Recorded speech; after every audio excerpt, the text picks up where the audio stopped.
Hey, hello everyone, and peace of Christ, all of you. I hope my voice is coming good and clear to your side. Please let me know if you have any problem or difficulty. Uh, I see somebody, a Muslim, he is posting bad text, first peace of Christ and Happy New Year. A Muslim, he is posting saying Christian boys are busy, they are late watching porn. My friend, if you search right now in Google, you will find that number one countries who watch porn are Pakistan. And not only that, they search in Google for, sex with animals. I mean, come on, just go and do it right now. I mean, you are very silly. However, if you are against porn, then you should be against Allah. Because if Allah is not the God of porn, He will not promise you a huge number of women, because this is nothing but porn. You see, a man who loves a woman, they will be together. This is love. This is a family. But your God, you don't have anything except porn. If you pray to Allah 5 times a day, if you worship Allah, what you will get? Porn. 80,000 little boys, and they are white, and women who they are transparent. So shame on you to speak about porn, yet you are a Muhammadan, Abdul. Look who is talking. Hello, everybody. This is Amigo speaking to you. Senora and Senora, we welcome you to our station today. My Espanol is not good, but I hope today that our start, it was with Basura, as you see. So we will not end with Basura, I hope not. Our topic is, he was, what saying, hold on, what he just posted. This Abdul. Yeah, poor Abdul. Baltok, sorry, YouTube is blocking his messages. Anyway, today I went to the beach early morning. It was very beautiful, very nice.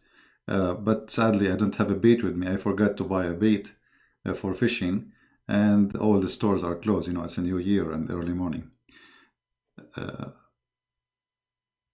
Your voice is rocking my blue. What does that mean? My voice is bad? Is the voice is good or bad?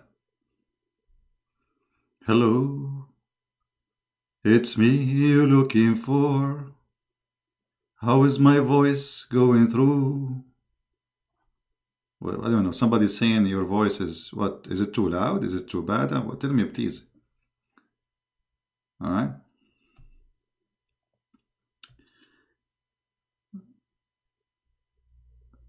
Is the voice bad? It's good? Okay. I don't know. Somebody is complaining. Anyway, so as you see in front of us, we have a picture of party. Now, me, myself, yesterday, you believe it or not, I slept at around 9:30 p.m. Exactly. Which means the new year is gone and I am asleep. I was so tired, and I don't really care. It's just another night. For me, it doesn't make any difference. It doesn't make anything new.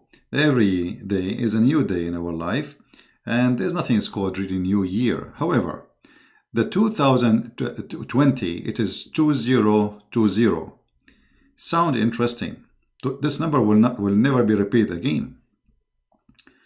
I mean, that's an amazing number. First, it is 2020 years after our Lord. So the whole world is unified in one thing finally.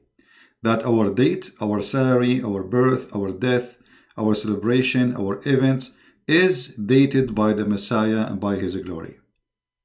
Now, some people, they might use this day for crazy stuff, as we see in the screen. People going crazy in parties, etc. Now, this is not a day for party, actually. This is a day either you are sad or happy. Sad for what you did last year, or happy for what you did last year. So it's a day where you stand and ask yourself what I did accomplish, what was wrong, what was good, where I'm going to go, what I will be, right? Jesus Barnabas was a human sacrifice. Mr. Muhammad Pasha, just to show you, Muhammad Pasha, he is insisting, those, I think maybe he's Ahmadiyya or something. He is saying that Jesus, the one who died in the cross, his name is Barnabas. Okay, hold on. Muhammad, well, that's mean that the story of your prophet, he said, it's a stupid story. Because guess what? your prophet, he did not say that there is somebody, his name, like Jesus in the cross. He said that Allah, he placed someone instead of him. So look what you are saying. You are saying that your prophet is a big fat liar, and I agree.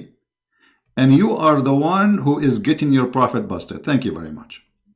So this is very stupid of you to say. Because, you know, first of all, even in Islam, the Quran confirmed that the Christians and everybody witnessed the crucifixion of Jesus. And it was Jesus as a look exactly him. Not someone, his name is Jesus. It was someone look exactly like Jesus. So you are saying stupid things, proving to us again that you Muslims, you don't respect your prophet and you get him busted. And you know, I should make you an admin right now. No, it does say that. Guys, this guy, it doesn't say that. Shall we prove it? He says it doesn't say that. Shall we prove it? Here we go. We go to the yellow pages of Muhammad. Here we go. This is the Quran. You see, even it's not my topic about getting your prophet busted, but it's my pleasure. Let us read what the Quran says so we can love together. Here we go. I like you, Abdul. From now on, you are an admin when I am not live on air. All right? Here we go. And because this is your translation, not mine. Tell me what translation you like, I will switch it. Don't give me excuse. Any translation you like, I will get you busted.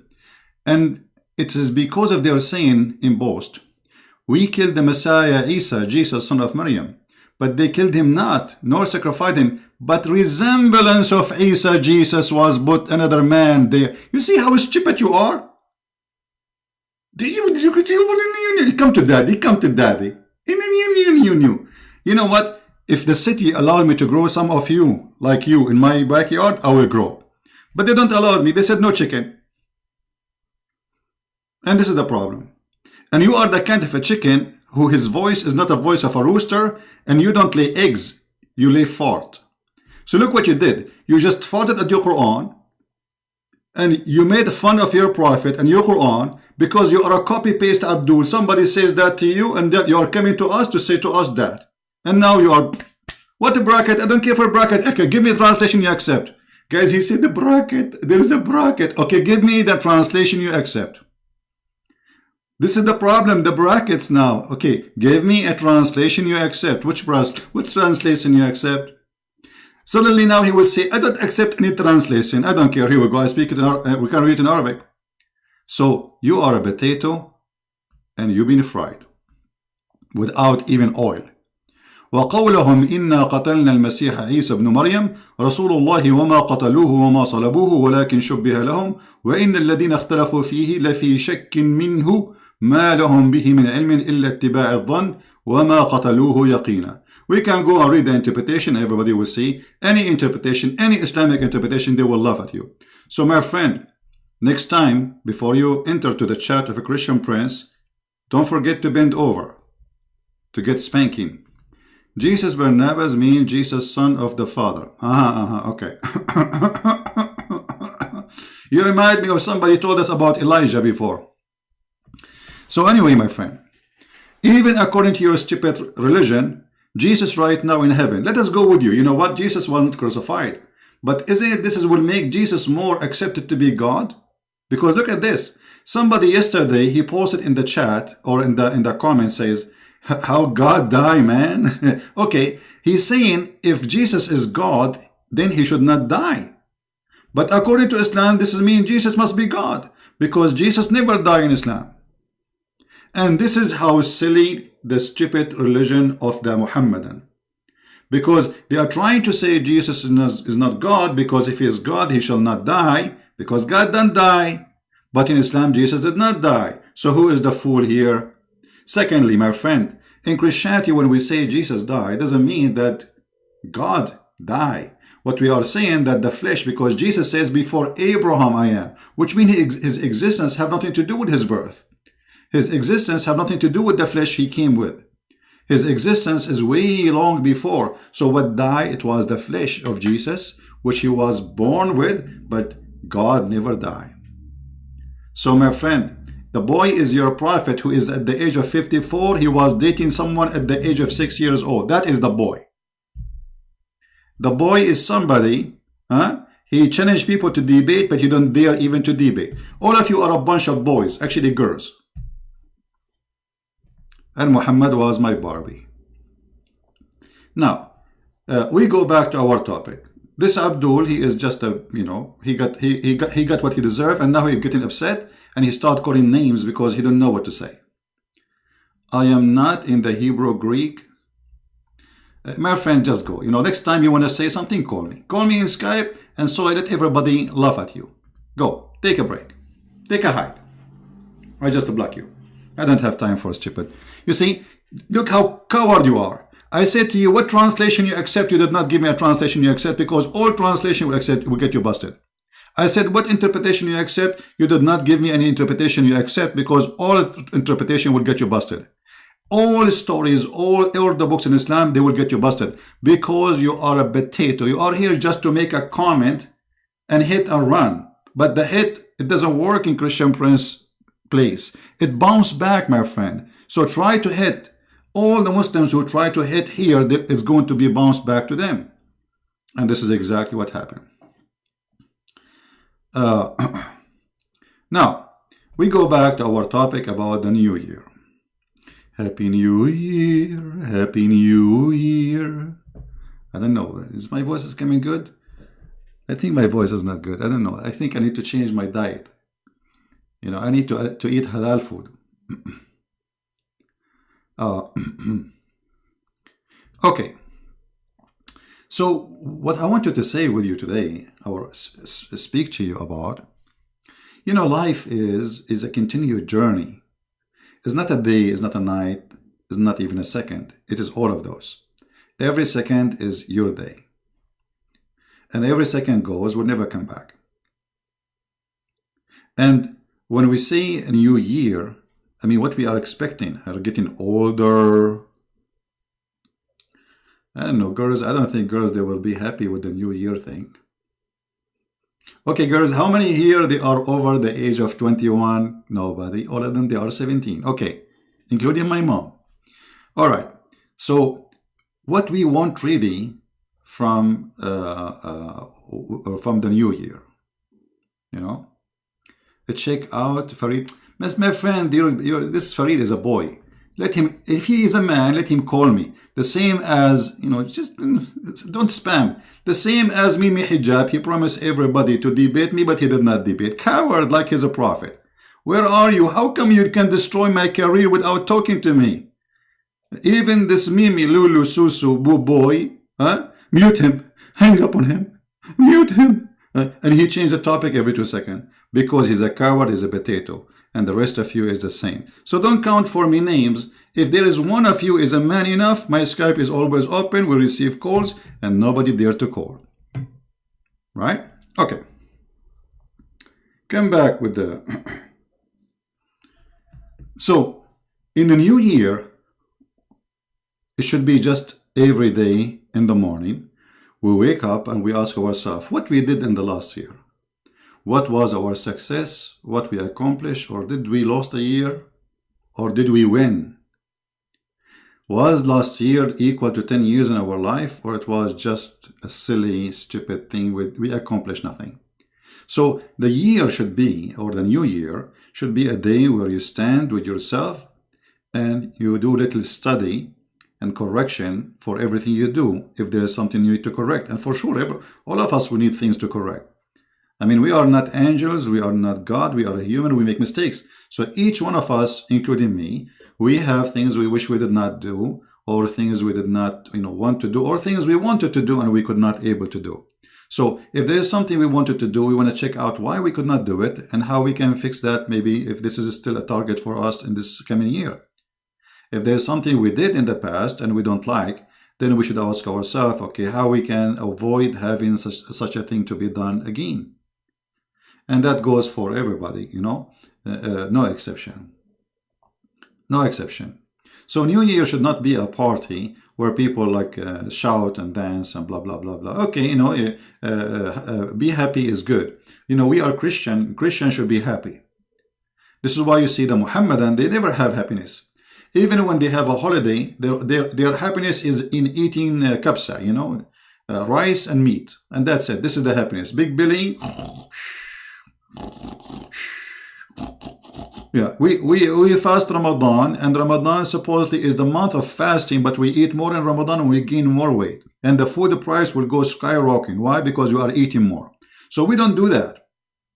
We are not pagans who kiss a black stone and we think black stone will fix our problems. This is why the Middle East have all the problems in the world, because they kiss black stone waiting for the black stone to fix it. And the Middle Eastern, and the Middle Eastern too, you know, in the Middle East we have a problem, it's called Insha'Allah. What Insha'Allah mean? If Allah is the name of the God of Islam, as you know. So if they have a problem, they say, Insha'Allah. Okay. So we have a hole in the front of our door, and Insha'Allah, the city will fix it. You call the city, you say to them, guys, are you going to fix this hole in the front of our house? You know, people, they fit in it, cars, boys, children's. Are you going to fix it? Insha'Allah, we will fix it. Just brother, okay, Insha'Allah. Now, Insha'Allah, keep going 7 years, 8 years, 10 years. You go, you stay away in USA for 40 years. You come back, still the hole is there. It's not fixed. Why? Because this is a mentality. This is a word work by Insha'Allah, which is not even exist. Now, we don't want to be the same as a pagan who wish for Insha'Allah to fix stuff. Our God is real, but doesn't mean that he is the one who will fix it for us. We have to fix it. You know, God is willing. This is a word mean I am willing to do, and may the Lord support me. Not God is willing mean that God will do it. All right. Yeah, Insha'Allah is like get lost. You know, don't call us again.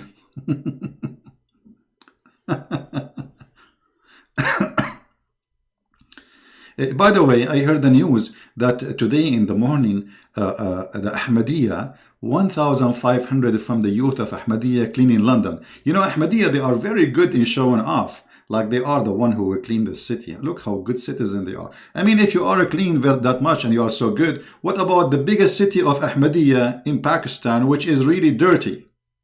How come we see this kind of movement in London, but we don't see it in the center of Ahmadiyya? It's just a show off. And this is why they choose it in the new year. Why you don't do it in different day? No, in the new year, so everybody will talk about them. I mean, how silly and how openly exposed movement. You know, in Bangladesh and those cities where there's a lot of Ahmadiyya, they write in Arabic in the walls. Why they write in the Arabic in walls? Anyone knows?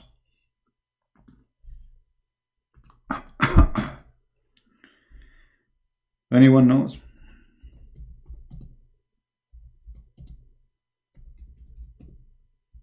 Let us see in the news.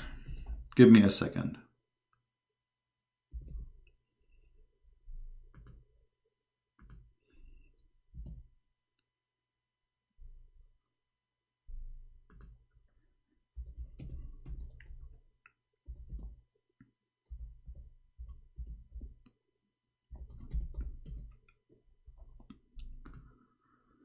Oh boy, I'm typing in Arabic all this time. Oh boy. Okay.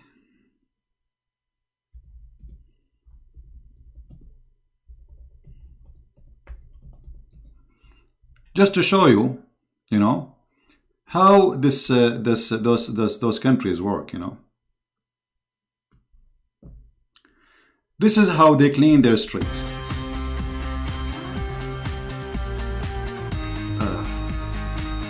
Oh, sorry. Sorry guys for the, I clicked the wrong button. Sorry, I apologize.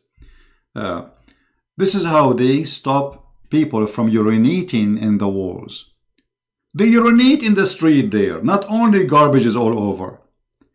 They use Arabic words, any Arabic words, because those people they have issues. They think Arabic words are holy. They don't know. They don't speak Arabic. So maybe it's the name of Muhammad, maybe it's the name of Allah, maybe it's a verse from the Quran. So what they do to stop, if you don't want people to urinate in your wall, you write in Arabic on the wall. So you want to show us how clean you are. You want to clean London 1,500. Why we don't see 1,500 cleaning the urination all over in your countries there? Huh? Bangladesh uses Arabic to stop public urination. Do you see how useful the Arabic is? I never heard that. Our language, and I am an Arab, is very useful. And there's a connection between our language and urination. Look at this.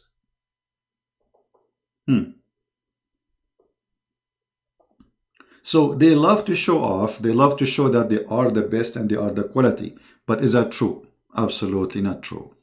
You know, especially Ahmadiyya, you know, they are sneaky. They like to show you that they are, I mean, once I have a video of a TV station of Ahmadiyya in Arabic. So somebody called and asked about beating the wife. The guy, he said to him, so what? Beat her, man. Beat her and teach her how to behave, blah, blah, blah, blah, blah, blah, blah, blah. So I recorded the video and I posted it on YouTube. In less than 5 minutes, those cowards, they reported my videos, copyright. So in Arabic, they say to you, beat your wife, do jihad, etc. Ahmadiyya and English are different Ahmadiyya. The Ahmadiyya who speak in English, when they speak in front of people, especially foreigners, so those people, they have two faces, face for propaganda and face for we are the angels. Meet the angels, Ahmadiyya. Nice to meet you. All right.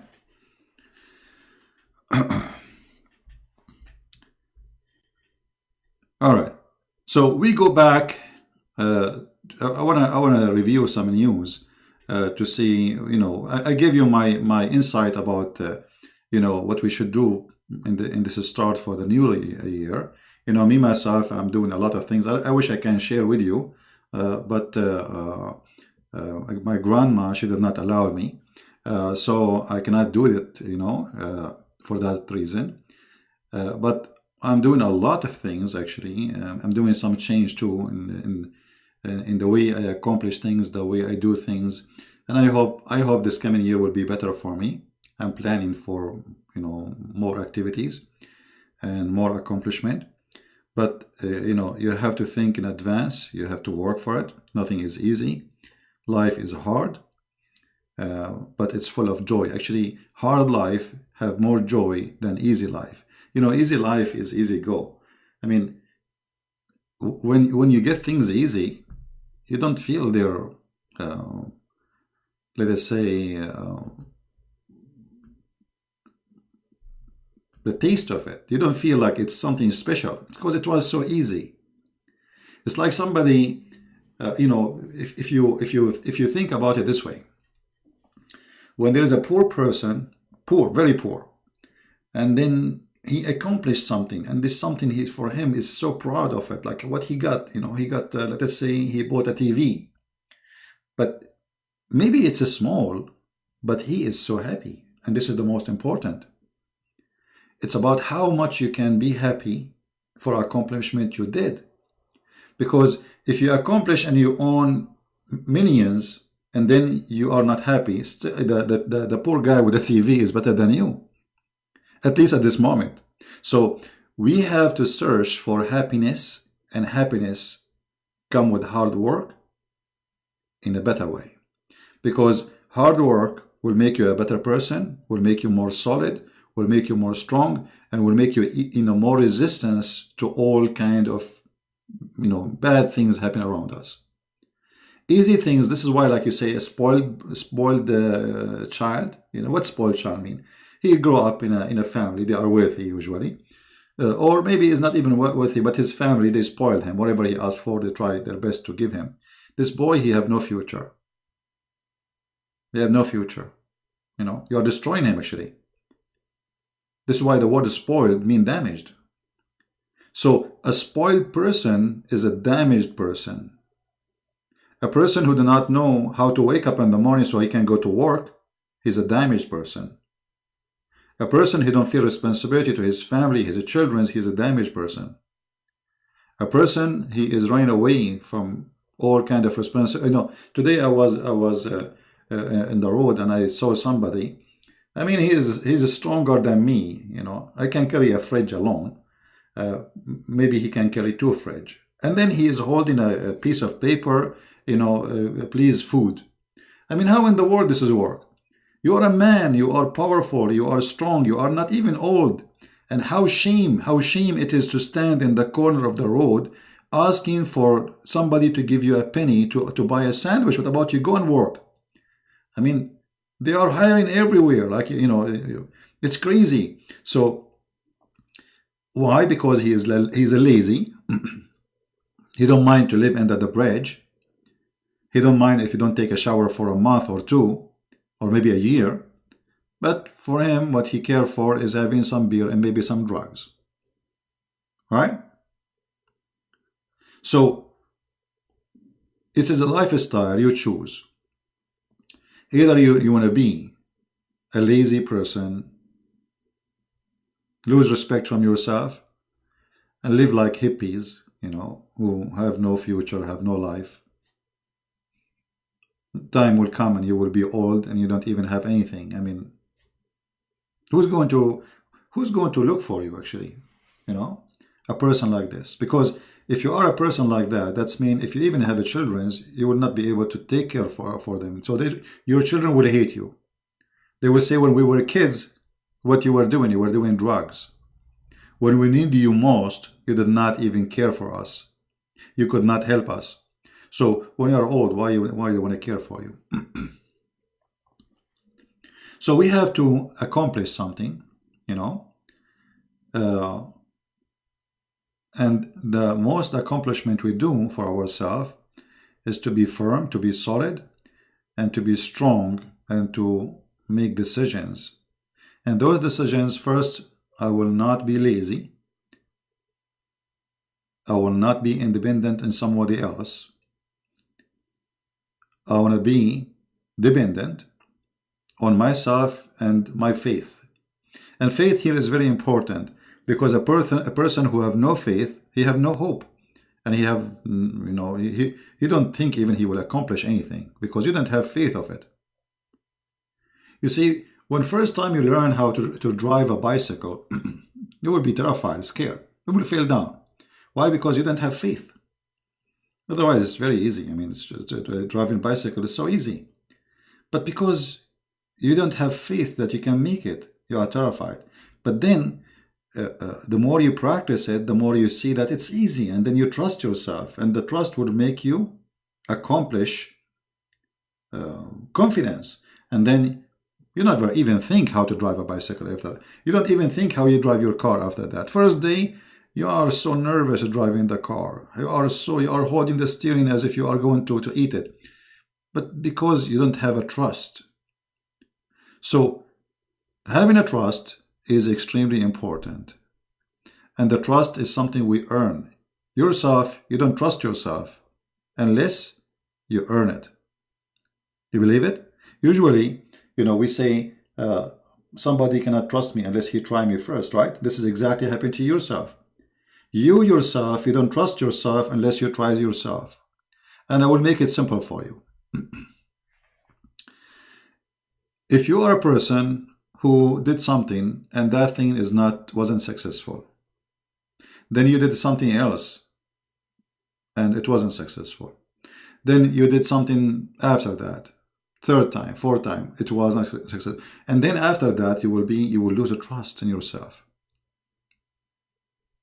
You will be afraid because whatever I do, I'm doing wrong, and that is big problem. Big problem. Why?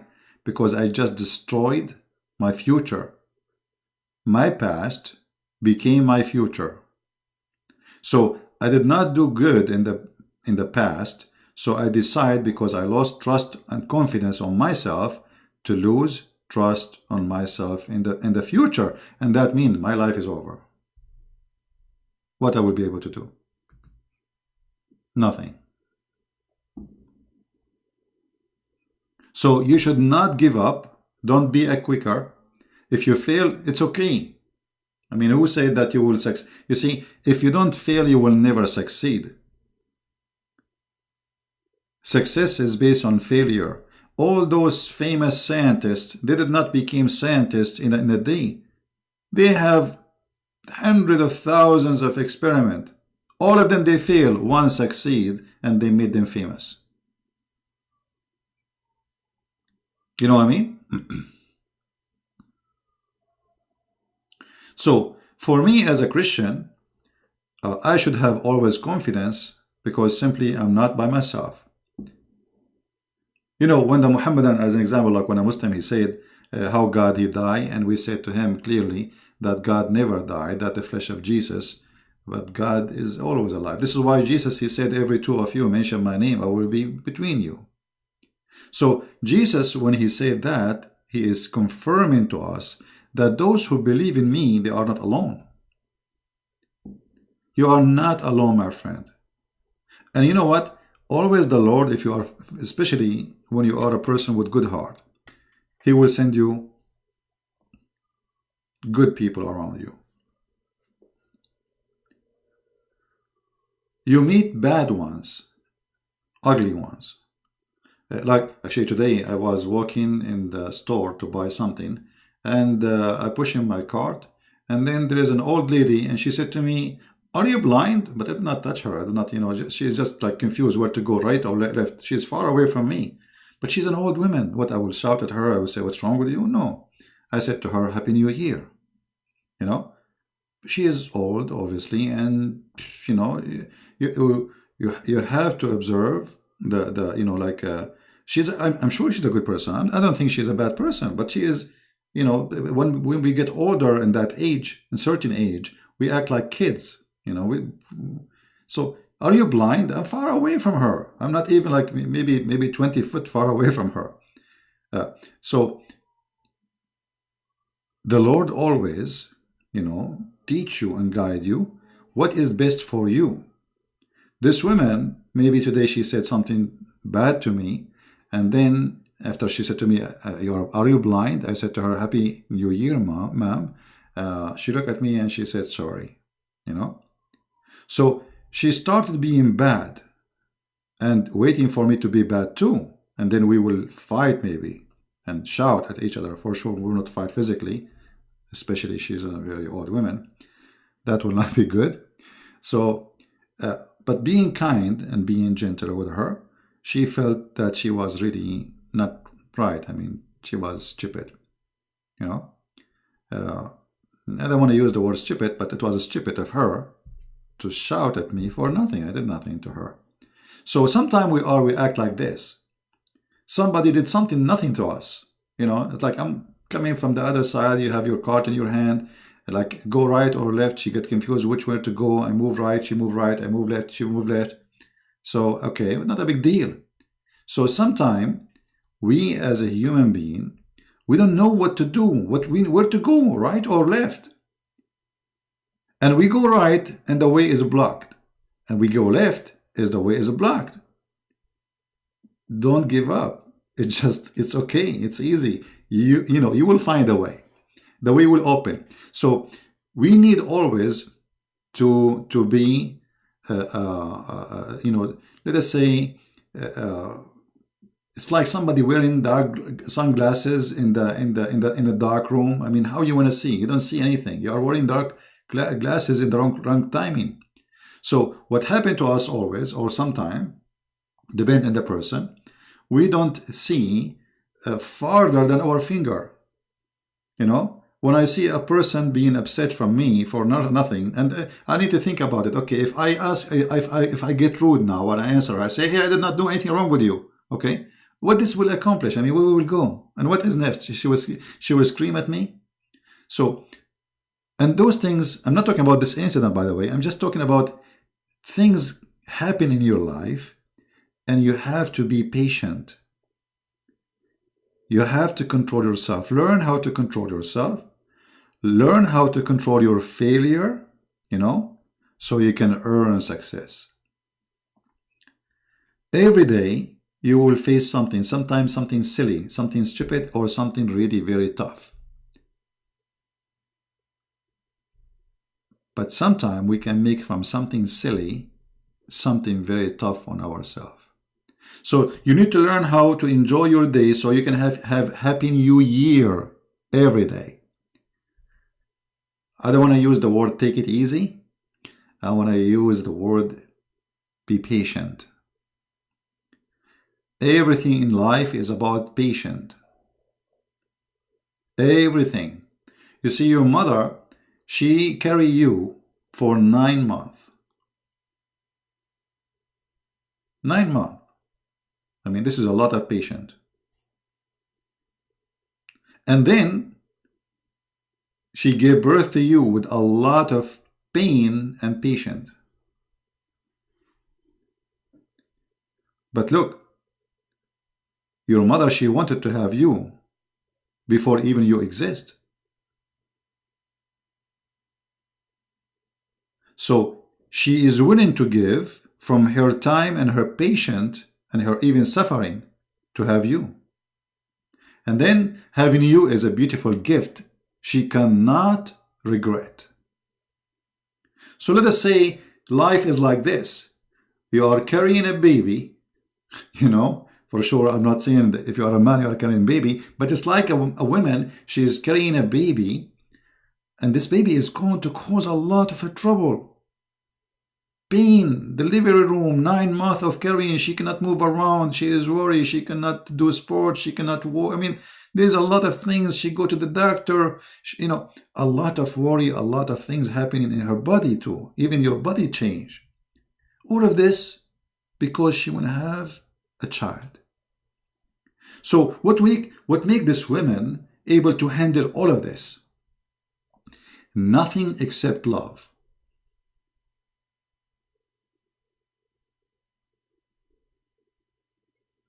Nothing except love.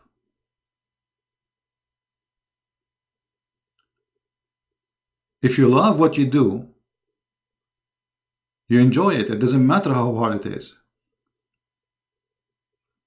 You know what I mean?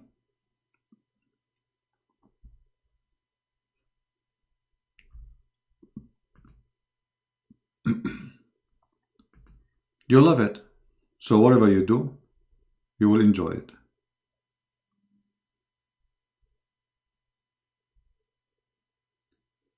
So what I'm trying to say to you, what about we love what we do, which is causing us maybe frustration, but we want to accomplish that thing. So if you love it, you will do better. Not only you will do better, you know, it's going to be fun. You see, imagine you go to work, but you don't like that job you are doing. I mean, this is horrible. You will hate it. But if you love what you do, then you would love to go to work. And this is exactly what I was trying to say to you by mentioning the mother having a baby. She love it, she do it, and she enjoy it, even though it's a lot of pain,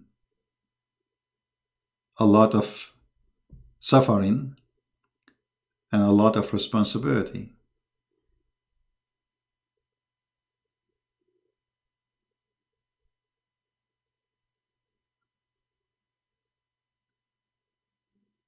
So I hope in the new year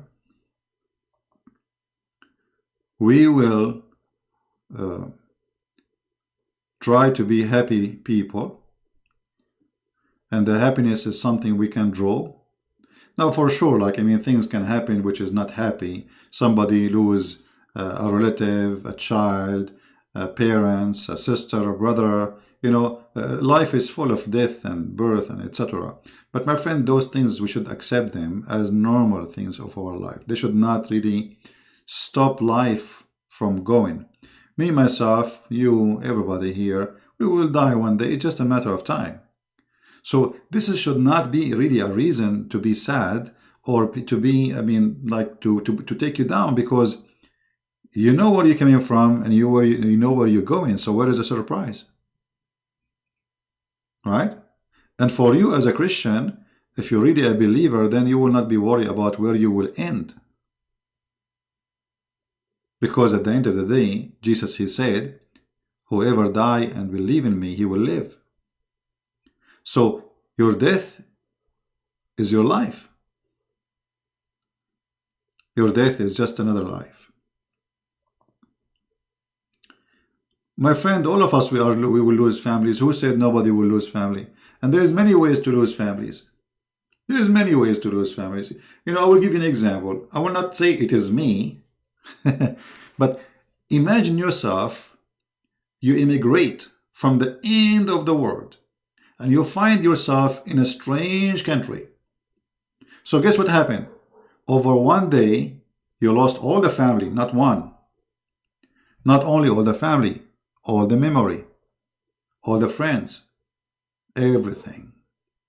Suddenly, you are in a land where you don't even speak the good language of it. Where people maybe will make fun of you and your English. So what we will do? Sit and cry? No. Everywhere you go, you can have a new family. It's depends who you consider them as a family for you. If you're a person who is just attached only to blood, I mean, I don't think you are doing a good thing. Because who said that my family is people of my blood? There's many good people around in the world. They can be better than my family to me. And look at you. I have tons of people. They are my family. Actually, yesterday, somebody he posted in the chat said, hey, Christian Prince, I hope you enjoy your trip, but I hope you are not spending the donation in your trip. I said to him, well, sad news. You know, I am spending the donation on my trip. Sad news for him, for sure. Look like he is, I don't know, he's being silly, being smart, being sarcastic. I don't know what. But look at this. I have a family I never met. Literally. I never saw. They don't even know how I look like. And even though they send donation, I mean, do you see how this earth is full and there's a lot of good heart people? How in the world you are going to send money? You work for it. You don't find, nobody of those people, they find their money in the street. They don't have a vacuum machine and they walk in the street and they collect money. People, they work hard for their money. So what will make a person take from his pocket and give it to someone, literally he's a stranger, unless he consider him a family. And maybe your brother from your father, he will not send you a penny. Is that correct? You might have a brother, he is your brother who is from your mother and your father, but he will not even send you a penny even if you are hungry, even if you are dying.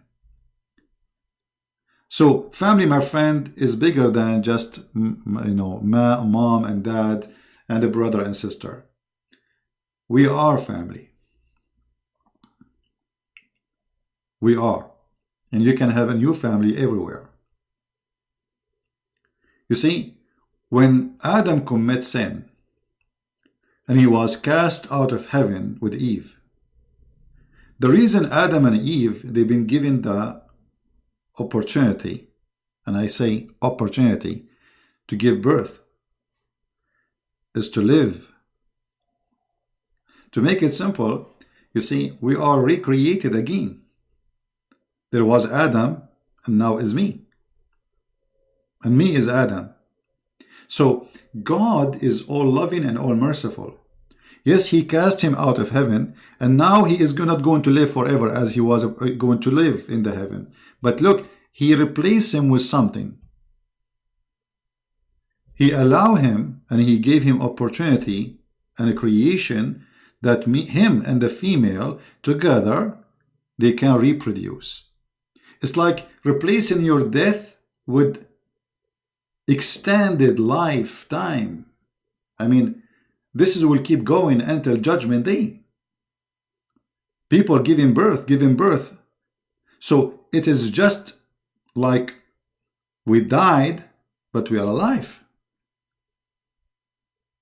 Because your blood is still running, and you yourself, you are the blood of somebody else before you.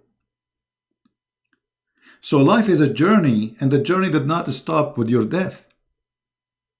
This is a plan of God, and we have a choices in it, which mean we don't believe in destiny. Destiny in Christianity is totally different from destiny in the cult of Islam, because in Islam everything is preset, predated, pre-ordered, pre-organized. No, in Christianity, no. There is destiny where, let us say, you will be punished. That is a destiny. But it's not your destiny to be punished unless you make it happen. It's your destiny to live in heaven. But it's not destiny to you that will be in heaven unless you make it happen. This is how Christianity works. Right?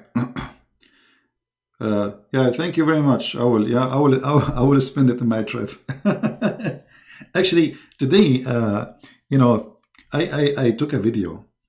I was going to post it, but where I was, like, it was I'm using data, so my data is limited. But I'm planning to go again, and I will take some fishing bait with me this time, and let us see if a Christian prince, he will get a fish. Now, how many of you watched the video in the ocean? I don't want to change topic, but I think you get what I'm trying to say. If you watch that video about the ocean, it's very short. I mean, it's like 17 seconds, something like that. A few days ago, I was far away from where I am now, very cold, under, today there it's minus, I think, -8 or -10. Here it is like 27 degrees. It's like summertime. So, life is like this. In the same moment, there is a place where it's hot or warm, and there's a place where it is freezing or under free, or I don't know how to describe what under freezing mean. And that's what we can be ourselves. You can be a person who is active, a person who is alive, a person who is producing, giving production, or a person who is freezed. You choose, my friend, what you want to be. I can choose, okay, I'm a person who is a stranger in a country, who people make fun of my English. His English is not good. Ha ha ha, spelling grammar is funny. Ha ha ha, Christian Prince, go and learn English. Not only that, they make fun of my Arabic.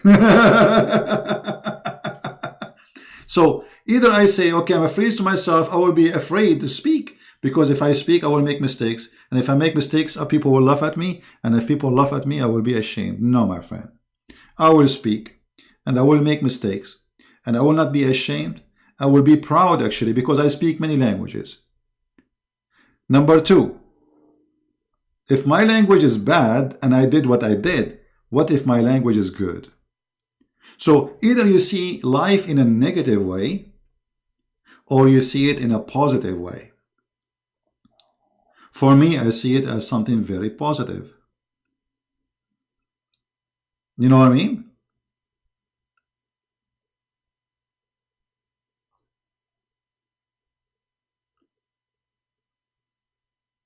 So, my friend, please let us be people who they are positive, in the same time not fool, which means don't try to make something stupid, bad, a positive thing. No, you have to be smart. Right? Like drinking is not positive. Because now I say, okay, this is a good philosophy. I get drunk, I lose my mind, I forget about everything, and now I am positive. No, this is not positive. This is stupidity.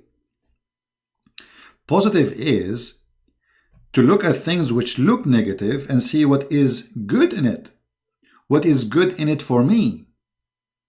And if there is something not right, I'm like happening around me, what that will affect me, and what is the shame? Am I doing a shame really? I'm doing wrong? Why people want to laugh at me? What exactly I did? Nothing. So why they are laughing? That means they should be ashamed of themselves, not me. And I will continue speaking as I speak.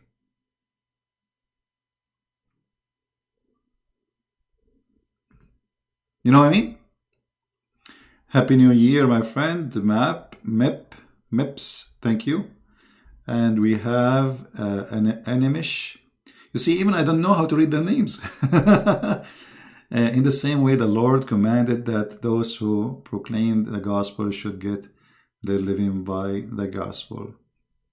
Thank you, my friend. Yeah, you see, good people and good family. Family, I do not know. Yet they support me, and I don't really. This is why I don't feel that I'm alone. I feel that's the Lord always He sent in my way the good ones, and always there is good ones in your way. Try to be smart, not to be fool. So for those today, I want to give some advices, but don't take it as an advice from somebody smarter. Take it as an advice from somebody care for you, because I think maybe you are smarter than me.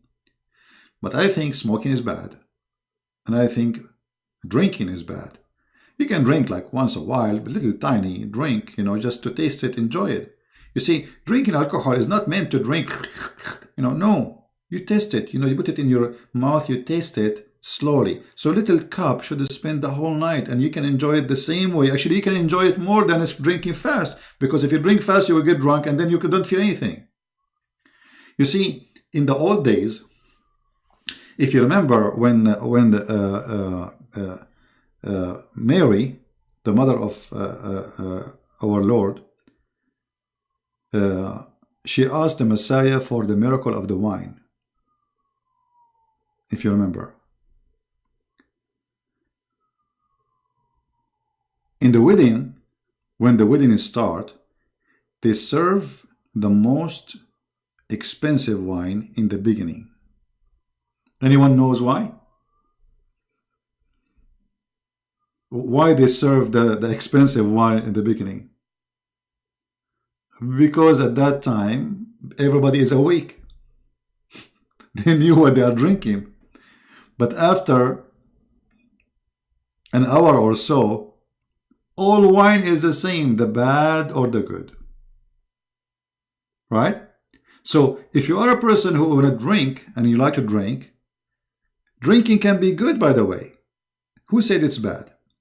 It can be even healthy. Even doctors, they advise people who have a heart problem to drink, but drink little. This is why the Lord, He says, little of it will bust your heart. Little of it. And actually, it's true. As I said, doctors, they advise those who have a problem with their heart to drink little alcohol, little. So, if you are drinking, you need to drink little. If you have to, if you enjoy it. If you smoke, you should not smoke. Smoke is the worst thing you do to yourself. You are just shooting yourself in the heart, in the head, in the liver, in everywhere. You are just taking poison, but slow one, every day, a new dose of poison. If you are lazy, don't be lazy, my friend. The world will not remember you, and the train will not stop for you. Time goes so fast. 2020. Man, I remember it was just 2000 years celebration, New Year. 20 years ago. How fast. It's like yesterday. So if you are lazy and you accomplish nothing, time will come and you will find yourself zero. And then you will say to yourself, oh, what's wrong? So you need to make accomplishment, and the accomplishment not necessarily money or wealth. Accomplishment is to be a person who to be remembered. Remembered by people who loves you. For the good you do. For the accomplishment you did. For things you build. For things you fixed. For things you did. People will remember you for one of two, either bad or good.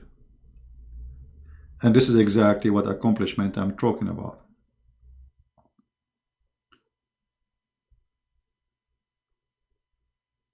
So we have to be, the Lord, He wants us to be happy. And we are happy people. People of Christ, they are always happy. And I find it really strange how our belief can change our mood. You see, yesterday I was watching the news and I saw Hezbollah in Iraq shouting, "Death to America, the big Satan, the big Satan." And here I said to myself, those who are standing by tens of thousands in front of the American embassy shouting the big Satan, do you really believe themselves? I mean, did you look at yourself in the mirror when you are shouting? I wish we can put in front of them a mirror and to see how this cult change you.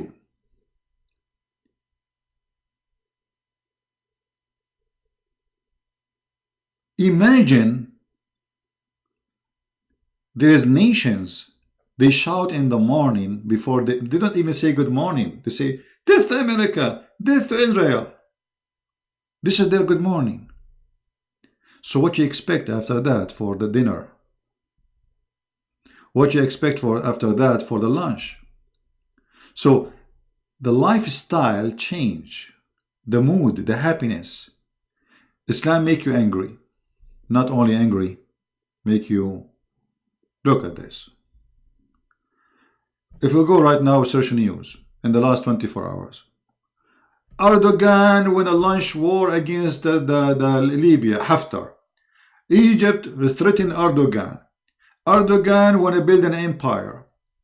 Erdogan is sending Syrian fighters, mission, they are working for money.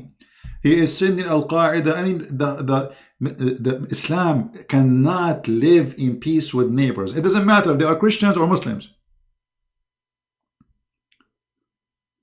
Many people think that Islam can make neighbors, if they are Muslims, live in peace. No.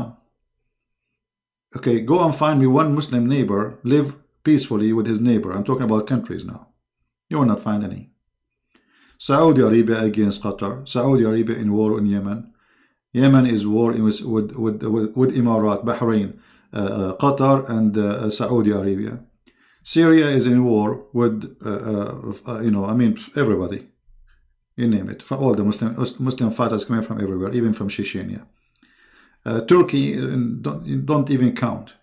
It's endless. You name it.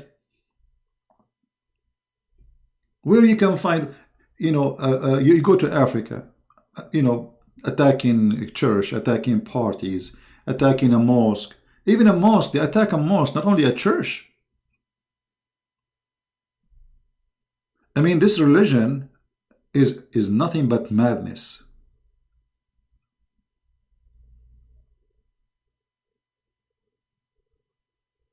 So when I said I don't know what this coming year will bring to us, I'm expecting actually a lot of evil stuff to happen in the coming year.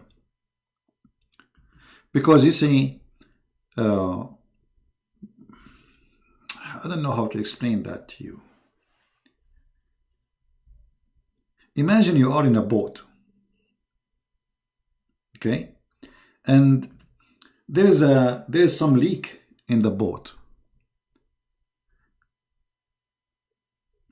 and you notice the water coming in the boat, but the captain says to you, "Don't worry, it's okay. This is normal." Okay, he's the captain. The captain, he said, "It's okay." Right? The captain, he knew his job, right? And he's in the boat, so he would drown with me.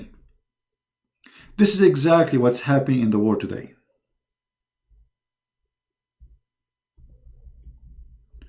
We have captains who they are leaders in this earth. They are saying to us everything is okay. But in fact, nothing is okay. Any second, any moment, this world can be going to hell.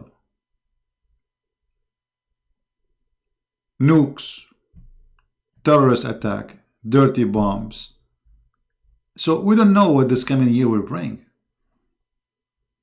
The only thing we know that the coming year is coming. And the only thing we know that we have a hypocrite leaders who they keep saying to us everything is in order, but in fact nothing is in order. I don't know if you hear about terrorists these days. They are using a drone, to do bombing. So now Al-Qaeda, they have those technology and they can bomb you in your home. They do not need an army. Somebody have a toy, he learn how to make those, weapon. He hang it to the airplane, he fly in the top of your house, he throw the bomb, bingo.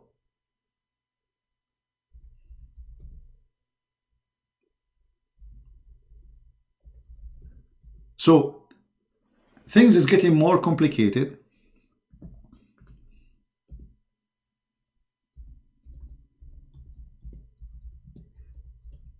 Let me show you in the news.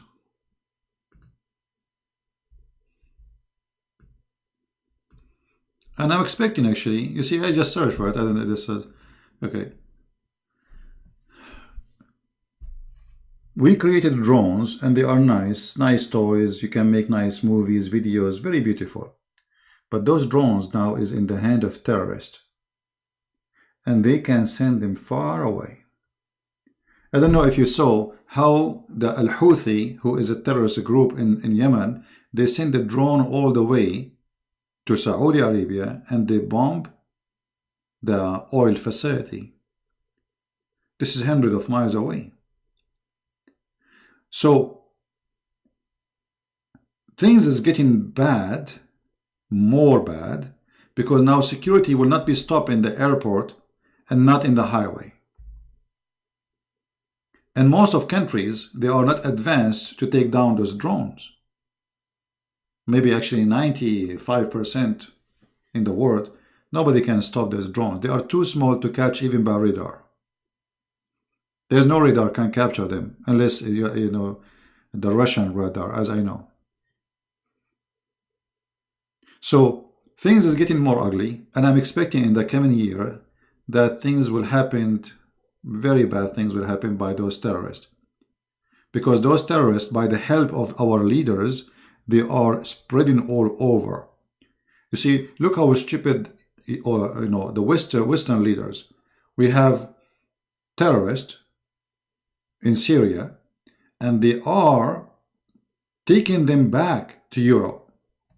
There is 60,000 ISIS members. Imagine. They want to take them back to Europe. 60,000. So from the 60,000, let us say, those are ISIS, already are ISIS. They are not, maybe will be ISIS, they are ISIS. So if from the 60,000, only 60 people decide to do something, what will happen?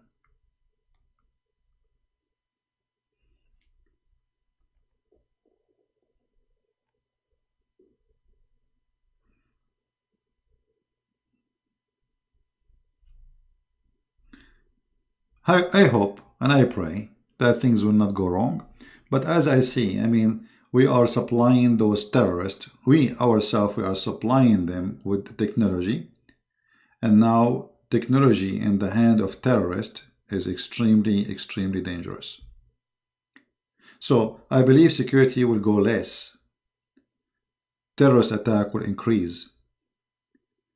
War will be more aggressive. Like we see this Erdogan now, he is hungry. He want to eat all the oil in the Middle East. He is hungry for the oil of Libya. If you remember before, I made a video about the plan of making Erdogan a caliphate. You remember? By the help of Obama. Where the Muslim Brotherhood control already Turkey, and then they will control Syria, and then Jordan, and Saudi Arabia, and Emirat, and Masr, Egypt, which is Egypt. In Arabic we call it Masr, and Libya and Tunisia. And this plan collapsed, because of the Russian, not because of the American. However, now Erdogan is working hard to support the Muslim Brotherhood government in Libya. It's a small, tiny government. They control three small cities. So he is going to send his army there to defend this government. And Egypt, they will not like that. So it might be that Turkey and Egypt, they go in war. And not only that, Greece and Cyprus, which is really oppressed by the Turkish for centuries, they might go in that war too. And not only that, Israel is getting involved. Israel, they signed already an agreement with Cyprus and Greece to run a pipeline of gas all the way from Israel into Europe. So things is getting more and more complicated, and we do not know really what is going to happen. However, we pray for peace and we wish for it. But there's a lot of evil doers. They are seeking war. And war, my friend, is going to bring a lot of disaster, especially in the Middle East. You know, I feel really sorry for this land. I am from there.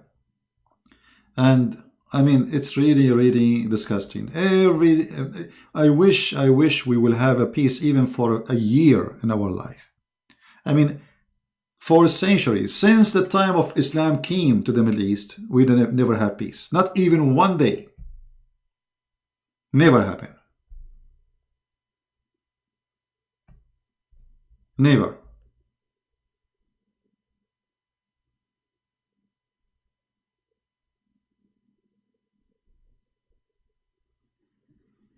Many Muslim countries proud of Erdogan? No, actually not. He's a Muslim Brotherhood. You know, Saudi Arabia, they hate him. Emirat, they hate him. Qatar, they hate him. Egypt, they hate him. Who is proud of him? He's a Muslim Brotherhood. Only Muslim Brotherhood, they support him.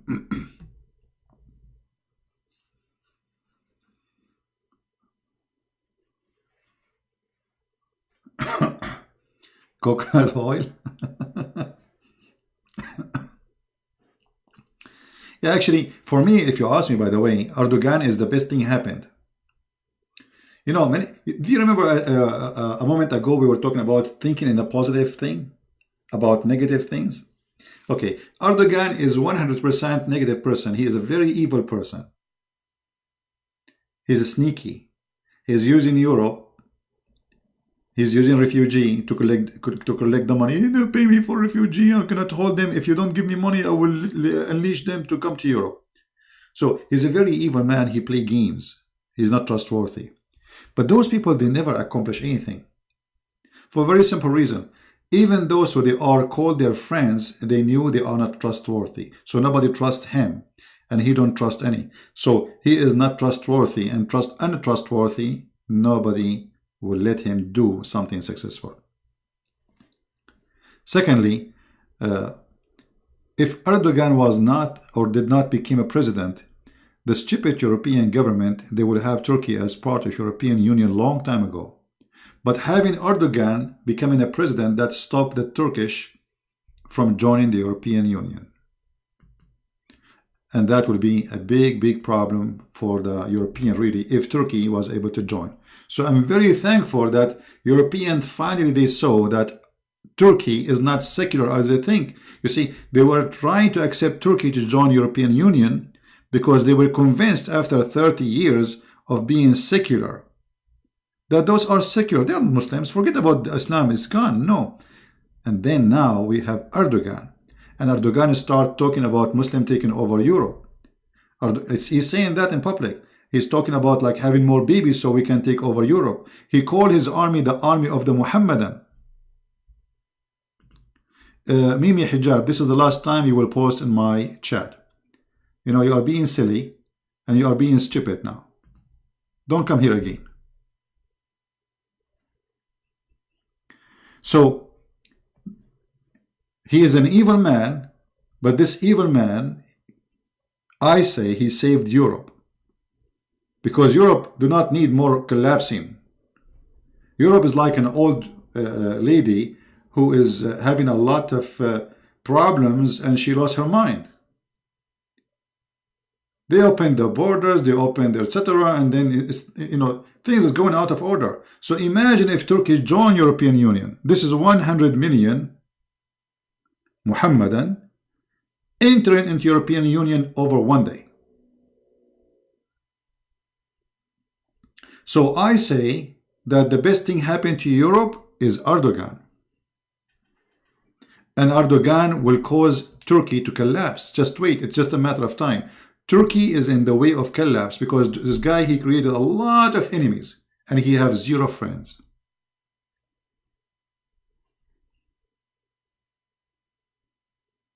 Zero friends. Nobody like him.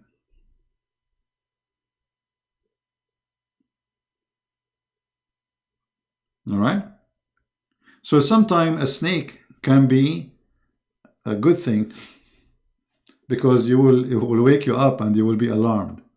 And this is exactly what the snake Erdogan he did. Right? So I hope you understand what I'm trying to say to you. All right. No, we are done with our topic. I cannot advise you more than this. You see, you have to accomplish something in your life. You decide what it is, not me. You have to notice what is the reason of your failure, if you have any. And for sure you have. I mean, all of us, we have. And then you have to see what is the best of you. You see, you have something, you are very good in it. What is that?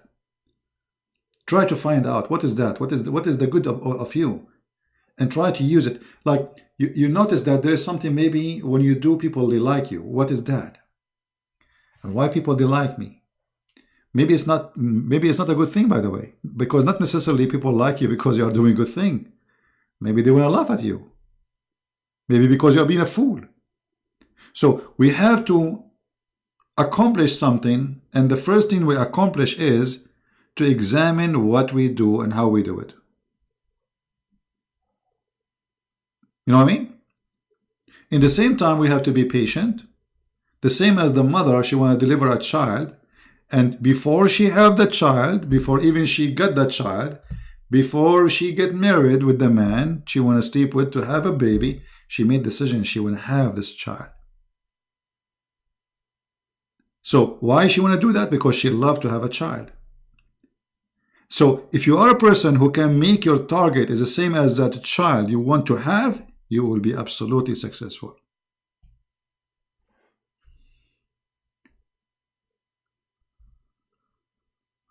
You are 18 years old and you still in your mother home.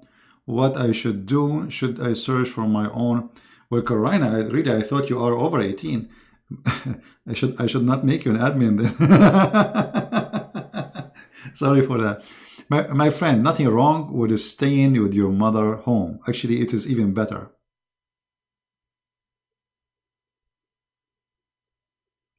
Why you want to leave your mother home? What's wrong with being with mother? Nothing wrong. You see, staying alone, being like, let's say, independent. When I say independent, doesn't mean having a house alone. No, not necessarily. Well, isn't it your mother is a good woman? And you enjoy being with her? So why you want to be alone? Are you getting married? I mean, why you want to be alone? So for me, even now, I'm a man. If I can stay in my mother's house, sleep there, I will love it. It's a blessing to be next to my mother. What's wrong with that? So no shame to be in your parent house. As long as they love you. And not only that, by the way, you can save more money. So maybe you can buy your house. Because now if you go and rent a place, then that will suck from your rent, from your income. So what about you stay in your mother home, until you can make good saving so you can do something for your future. Right? It wasn't Carolina. Oh, okay. Who said that? All right. Let us see. Maybe I thought it's Carolina. Who is the one who posted that? Okay. Sorry. I thought this is coming from, okay. It was somebody posting. All right. I see.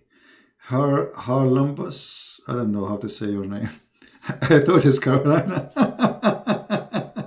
All right. It's my mistake.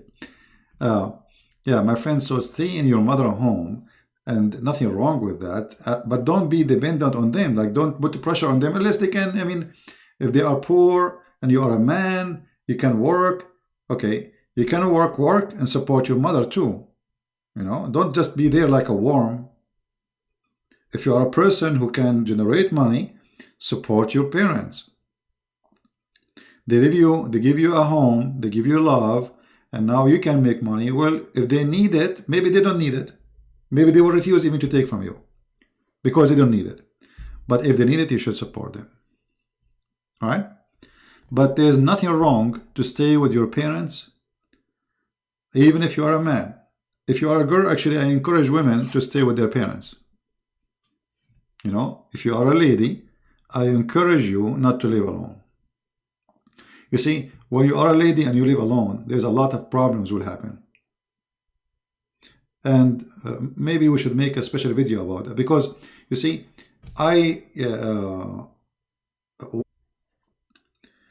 so I thought it's a wrong number. And then after a while, I didn't, you know, I saw that lady. She said, oh, I was expecting you to call because we have the books. You know, it's all like about books. So I said, well, I thought I have wrong number. She said, why? She said, well, the voice message is a voice message of a man. And supposedly, you know, you don't have a, you know, she's an old woman, she is a widow. She said, oh, you know, we put this so people will think that I have a man, so nobody will think about coming to my house or a thief or something. So here you see that women, they have a problem with security. When you live alone, you can be an easy target, especially if there's nobody around you to depend on. You know, we say, yes, women, they have the right, equal right to the men, etc., but there's something you cannot deny. That there is some predators, they can take advantage of you being alone as a female. So you should be always aware of your security. You know what I mean? But there are parents who they are bad and harass their children in many years. Those such a type parents deserve love. You know, you see, there is bad and there is good. You see, like here, like let us see this lady here. She sounds like drowning. We don't know what is making her suffering. Maybe she have a bad parents. Maybe she have whatever problems in her life. Maybe she wanna she don't think life is worth it. But it's obviously this person is suffering from a lot of problems. So let us say you have a bad parents. Okay, well, you can stay away from them, no problem, but never hate them. And never think negative about yourself for you are coming from them. Because if you think they are bad, well, I mean, good tree, good fruits. So we start thinking this logic. Okay, if my parents are bad, that means I'm bad too. No, my friend, I don't think your parents are bad. What happens usually, that we don't understand our parents. You see, you are coming from different generation, and they are from different generation.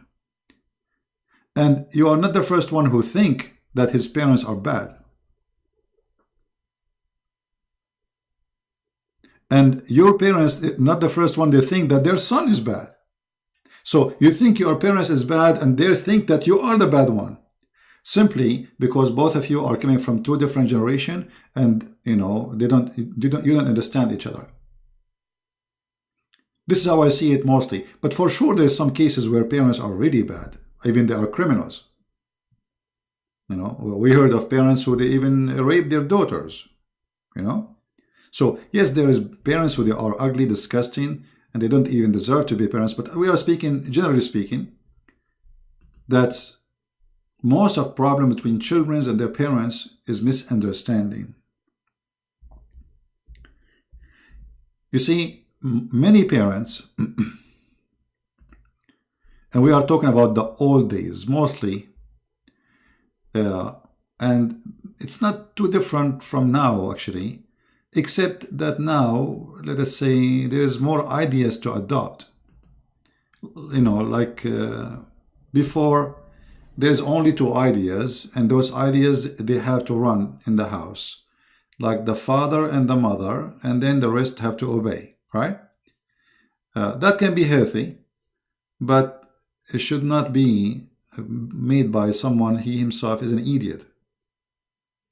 Like if my father is a bad person, and then he is ordering me to do something bad, or he is trying to make something bad of me, then I should not obey. The Bible orders you to obey, actually, your parents, but the good parents, the parents who obey God. Never obey evil. Never. That's why Jesus said that I brought sword. A sword between who? Sword between you and your parents, your mother, your father, your family. So what he's talking about, that their evil will be against your good. Their evil will be against your good. So always you follow good, whatever it is. It's not about parents, it's about good. So if the parents are bad, then they are history. Don't hate them. Don't hate them. And if they ask you for something to do which is good, do it. As long as good. Because remember, they are your parents. If they need your help, you help them. It's a shame to see that you have a parent but you don't care to help them, even if they are not good to you. All right?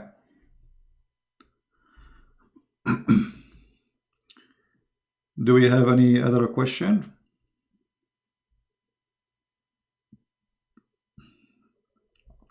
Your mom, she was Superwoman? Your dad must be Superman.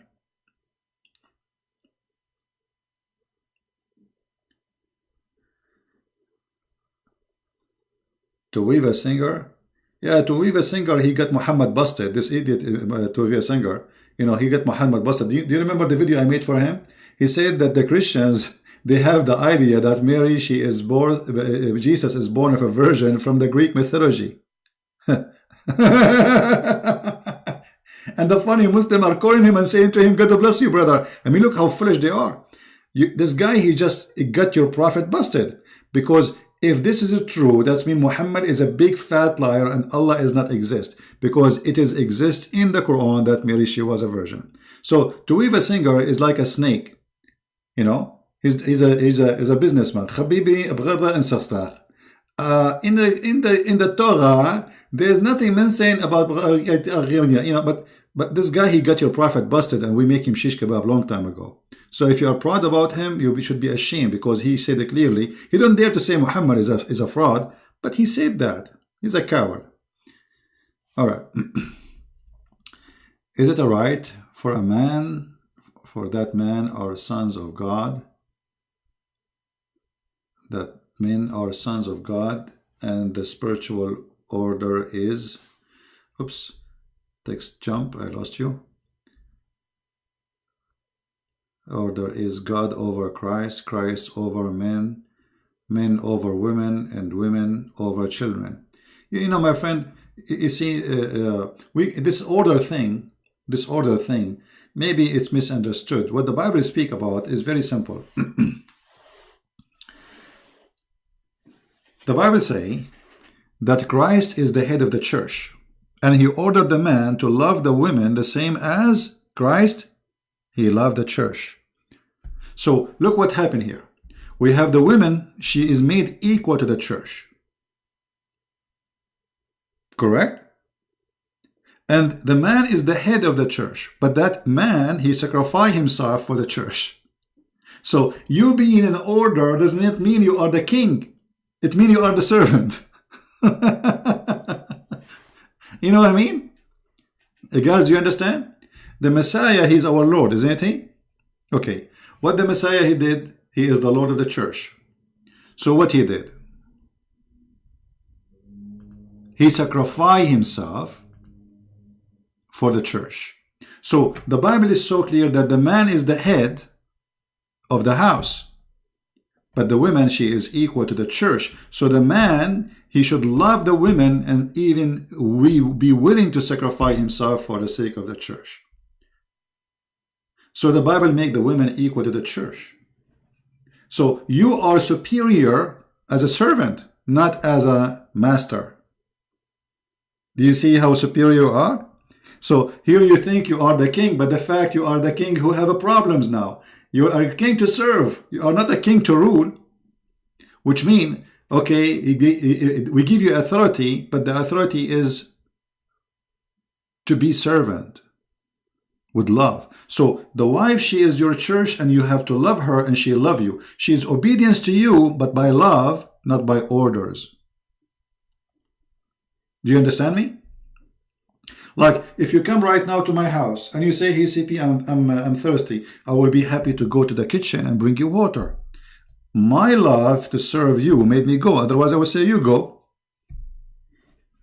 Right? You go. What will make your mother, be happy to cook for you? Go. You're a man. Go and buy some meal somewhere. Go to a restaurant. I'm not your servant.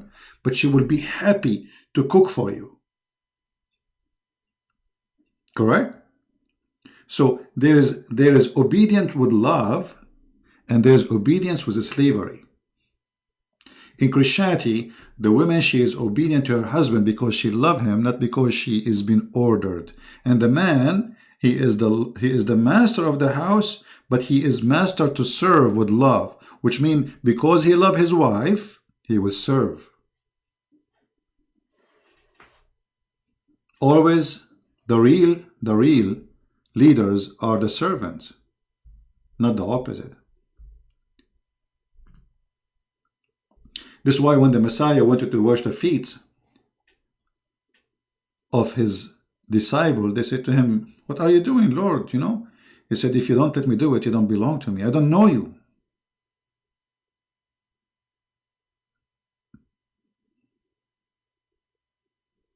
All right?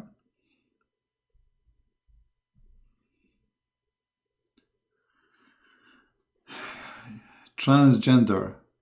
My friend, I don't want to talk about this topic. This is a silly topic. And, whatever people say, male is a male and female is a female at the end of the day. You can call yourself whatever you want. You can call yourself a fish. If you think you're a fish, you're a fish. Good for you. You are what you think. A woman is never more empowered than when she is led and protected by a man of God. Okay, that's good. You see that in the world today, there's a lot of confusion about, gender, etc. I mean, people are funny. I mean, are we really confused about what is our gender? Our gender is our gender. The man is a man. Doesn't matter what you say. The woman is a woman. You see, actually, a woman trying to make herself look like a man. It doesn't matter what you do. You are still a woman. Give me a break. Right? Do you know Pastor Jesus Lee? No, Jesus Lee? No, I never heard of him.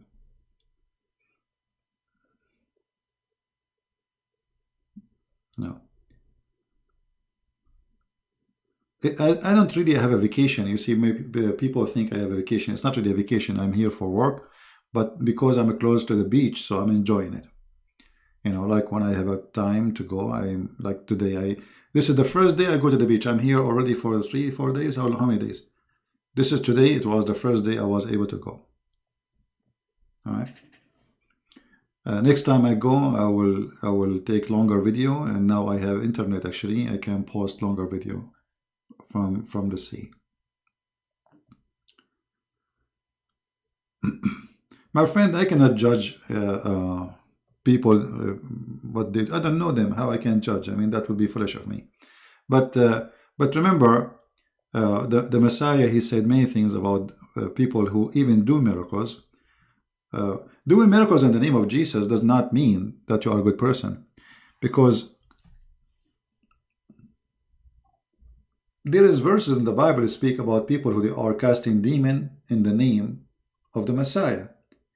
And the disciples, they said, well, they are not with us, but they are casting demon in your name.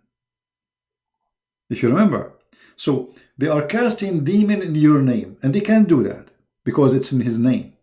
But doesn't mean they are good people. However, it might be he is a good person. I don't know him. I cannot judge. I have no idea who this person is. But the Bible says too that the Messiah said, not everyone says to me, Lord, Lord, will enter the kingdom of my Father, but the one who do his will. Right? And then it says that they will say to him, Lord, but we did miracles in your name. We did miracles in your name. He said to them, depart away from me, I do not know you. So my friend, believe in the miracles, but don't believe in the people. Do you understand me? So miracles can happen in the name of Jesus, but people are people.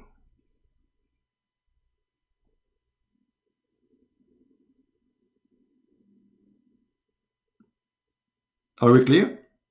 Which means people, they can be fraud, people, they can be liars, people are people. Believe in the God, the Lord, His miraculous ability and power, but don't believe in a person. At the end of the day, if a miracle happens, it is the Messiah miracle. Not that man, not me, not you. So, anytime you see such a thing, don't believe in the person, believe in God. All right? Faith in Christ will not go wrong. Thank you, Servant Girl. That's a good one. I see some Muslims saying that refuting. My friend, Muslims, all of them, they try to refute me, but don't nobody dare to call me and refute me. You can refute me by making a video, talking to yourself, answering yourself, and Muslims say, ha ha ha, yeah, brother, thank Allah for you, brother, but they don't dare to call me. So those are a bunch of kids. Right? What do you think about Turkish invasion in Cyprus? Well, you know, Turkish invasion in Cyprus is not the fault of Turkey, it's the fault of European, because European, they gave Turkey until now, this guy, he do whatever he want, and they are watching. Actually, I'm surprised why he did not take all of Cyprus. You see, look what happened to Europe. Europe became like a shark has no fish. Europe, it used to be a shark, and the shark lost the teeth. So anyone can bite you. And Cyprus and Greece, they made a very stupid mistake by joining the NATO. The NATO is like a, you know, hide and seek game, like a bunch of guys playing together, and one of you hide and we don't see you. This is exactly what happened to each one of them. So Turkey is joining the NATO, and now they are playing hide and seek. So whatever Turkey do, the NATO don't see it. Turkey takes Cyprus, they don't see it. Turkey attacks Syria, they don't see it. If Turkey attack Greece, trust me, they will not even support Greece. Those are the real government, those are the real people. This is the real army. The rest are a bunch of potatoes.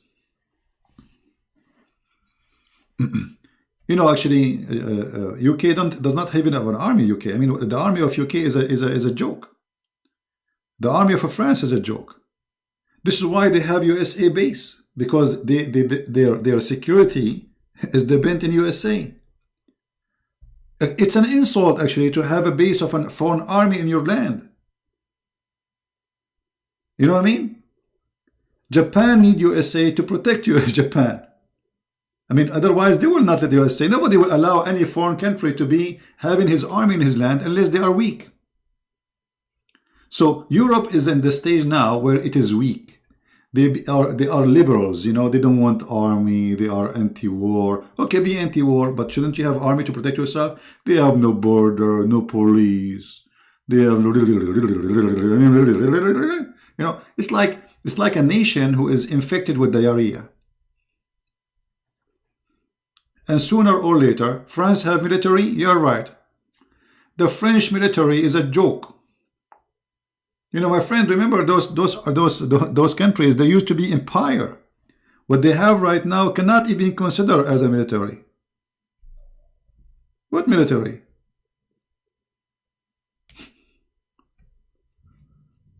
Go and count, go and do search. How many, what is the number of the soldiers of the French army, UK army, and compare them to any other army. You will see they didn't have an army. Switzerland have an army better than France.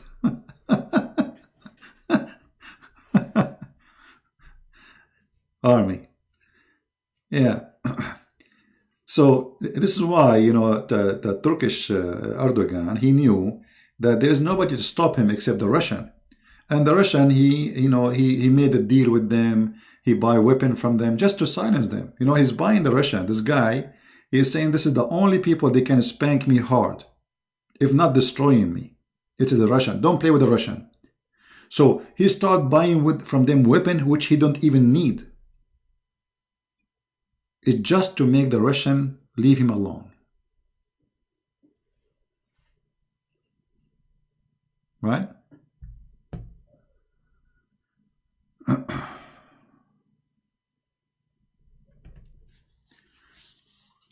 I hope European they will wake up and they will see what they are doing to themselves, and I hope Greece will go again and join forces with with Russia. Because this is the only one who will not betray you. Look what they did in Syria. The president of Syria, he was a friend to the Russian. They send their army, they send their troops, they send their helicopter, and they are supporting the Assad for 8 years. This is year number 9.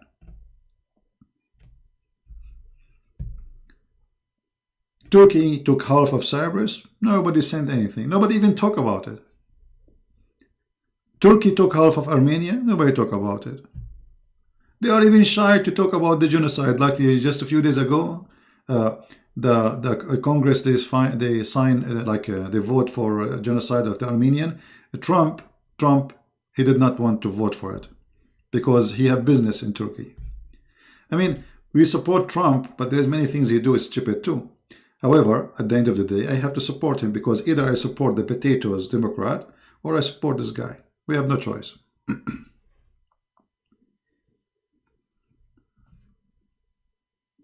For me, if you ask me who is the best president for the year 2019, 2018, 2017, 2016, I say Putin. Look at this guy. This guy, he took his country collapsing. When Putin took Russia, Russian women were for sale, sadly. You know, there's a time where you can order a woman online from Russia. Imagine. This is not a long time ago. There's thousands and thousands of websites created to sell women online. And then this guy, he came and he saved his country. And now his country is back to be the most powerful country in this earth.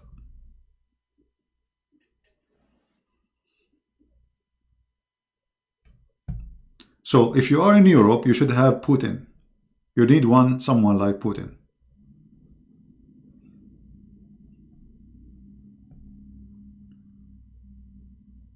Yeah.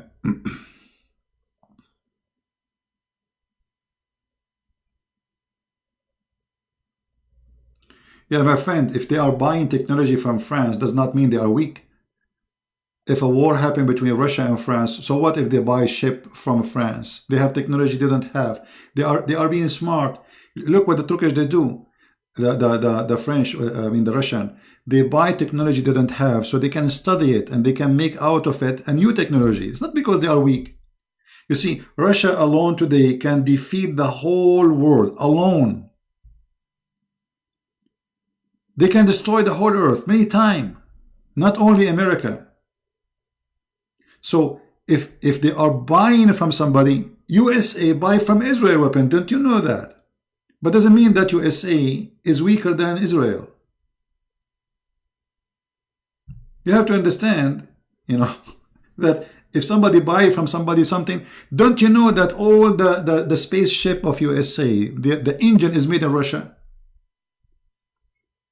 The Russian is the only one for a long time who was able to make engines to go to space. But doesn't mean the USA is a weak country. So we need to study the power they have, the ability, what they can do. So there's two superpower exist. Number one is USA. Number two is Russia. USA is more powerful as economy, but Russia is more powerful as weapon. So if a war happened, God forbid, between USA and Russia, the whole world will be destroyed, not only two countries.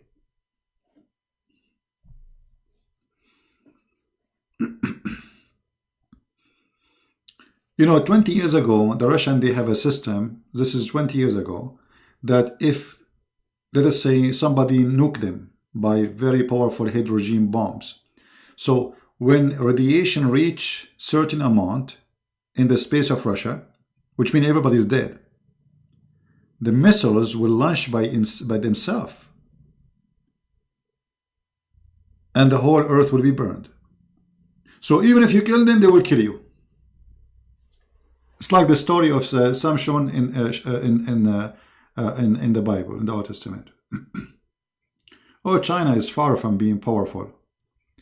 China, you know, the Russian is way more powerful than any. China is behind in everything. They are powerful in, like, they have numbers, say, but they are far from being in the rank of Russia or even close.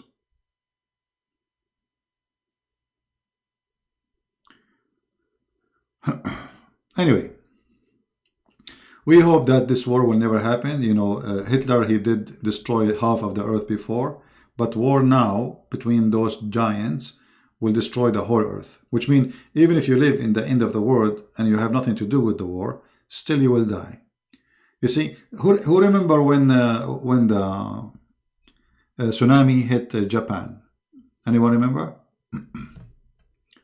When tsunami hit Japan, radiation went all the way by rain to USA, to California. Right? Well, Danny, my friend Roman, I don't know. I cannot say this is about this, about that. But this is, the Bible verses can go to any story, fit with the verse.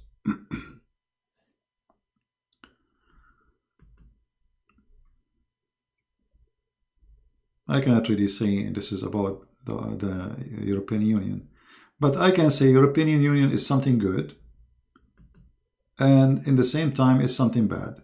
The good about it, it's a union. The bad about it, it's liberal.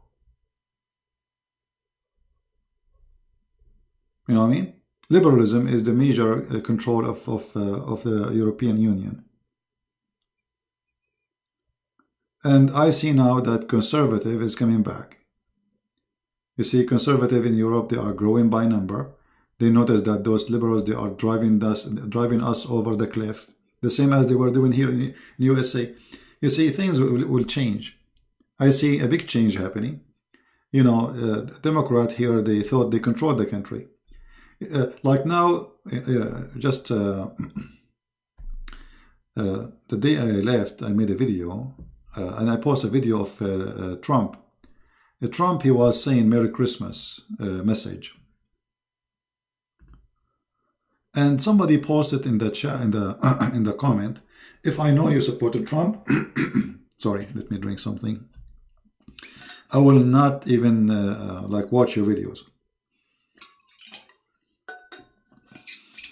Trump, this man, he changed America, and if he win another 4 years, liberalism in USA is in a big trouble, because if he stay for 4 years more, then they will have only 2 Democratic Supreme Court judge. The rest are conservative. That's it. This guy is replacing all the judges he can replace, because there's numbers of people retired, etc. All the judges, they are coming to be conservative. So Trump, for me, I vote for him, not because only of this, like he is better than the previous president, but he is an exchange of direction of USA. And this is exactly what happened in UK. Liberalism, they thought everybody and then this guy Johnson, who is a friend of Trump, he won. So if you go around in Europe, you will see that the left is suffering, because people, they notice that the left, they brought nothing but stupidity. You cannot agree with the person. I cannot agree with Trump in everything. Like, as an example, I mentioned about Erdogan, he was very soft with him. But generally speaking, this person, he made a lot of difference. He hired Christians, judges.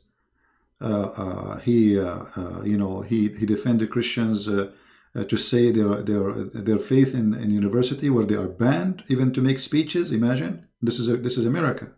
You know, liberals are really doing ugly stuff to the Christians. So he did a lot of accomplishment for the Christians. And for me, I have to support him. I cannot agree with him in everything, but who said we can agree with anyone with everything? Right? It's impossible. And always we base our decision in what we know about his decision, but we do not know what he know. Like now, I say he is being soft with Turkey, but I do not know what is really behind the softness. Maybe there is something I agree with him about it. Maybe if I know what is the reason for his softness, I will say, oh, good, yeah, you are right. You should do it this way. You know what I mean? So we make judgment based on what we know. But what we know not necessarily is what's happening.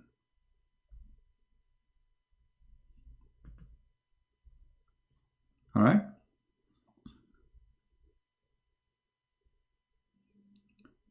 Well, the filthy Bill Clinton, he is the one who ordered bombing the Serbian, and I believe there's a lot of mistakes happening in that war. Like there's war crimes done by the Serbian, and there's war crimes done by the Muslims from Kosovo, but the bigger crime is done by Bill Clinton.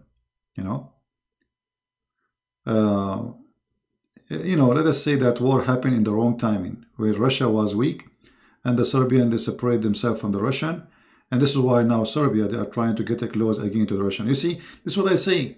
When you take yourself out of your skin, you see, Greece, Serbia, Cyprus, those countries, all of them, let us say they are the Orthodox belt. They are from, they have one roots. They are one nation.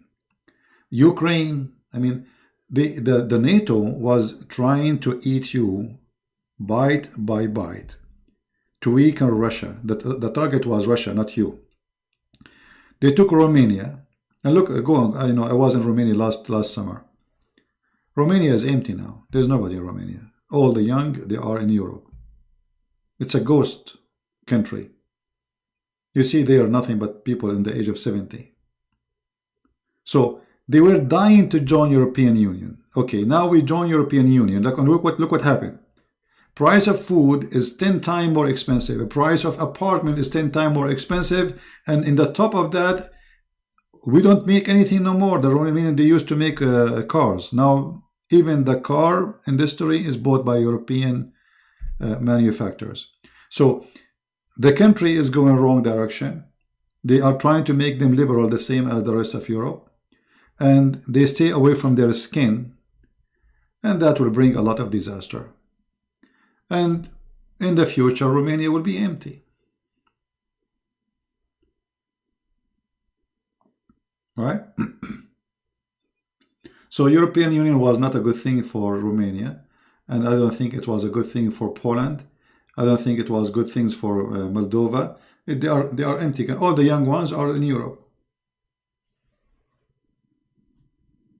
You see, if you want to kill a nation, take the young ones from it. As simple as that. There's no young people there. That they are gone. Everybody is in Europe, in the west of Europe.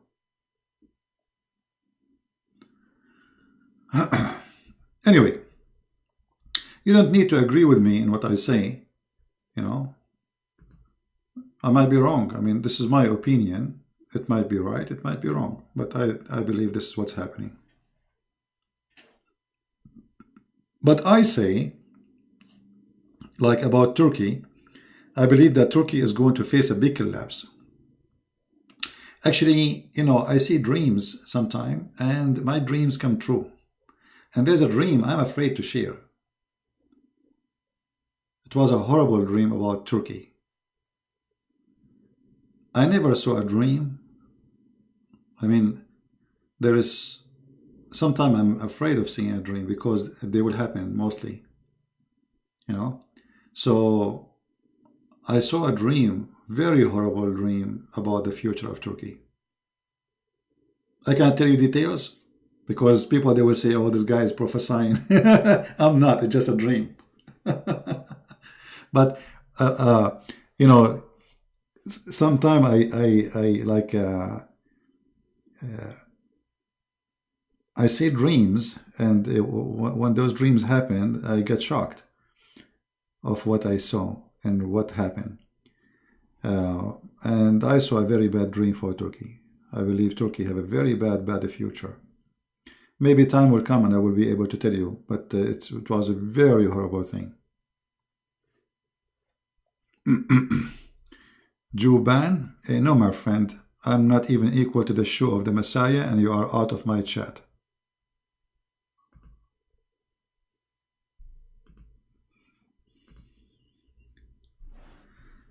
Okay.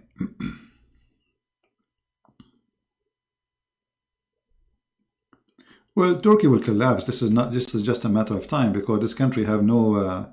The economy is based on USA help and European donation. You believe in a store? Is a store for Turkey? Store? I don't know what they mean.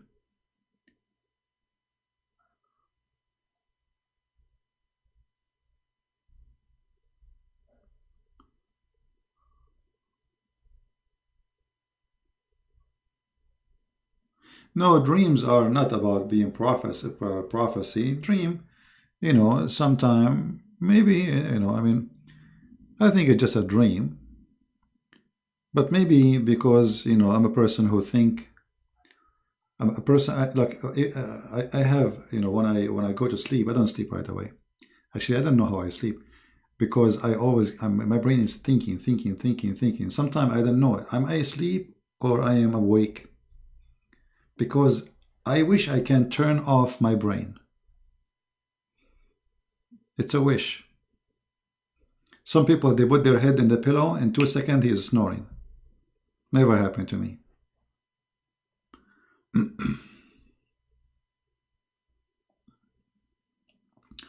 What I think that will happen to Turkey, I think Turkey is going to face a very bad ending. Very bad ending. Actually, just think about it logically. The enemy of Turkey right now is the following. They are bad with USA. They are bad with European Union. Bad with the NATO. Bad with Cyprus. Bad with Greece. Bad with Egypt. Bad with Saudi Arabia. Bad with Qatar. With Emirat, not Qatar.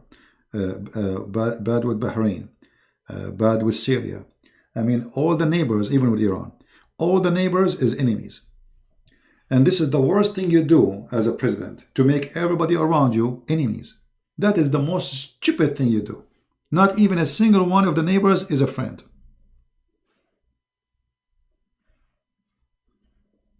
You know what I mean?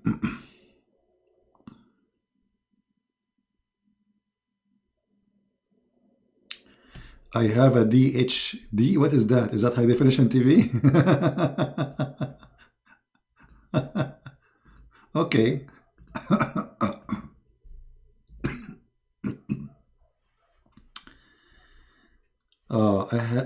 ADHD stand for attention defect, hyperactive disorder, medical condition, a person which has different brain development, brain activities that affect attention.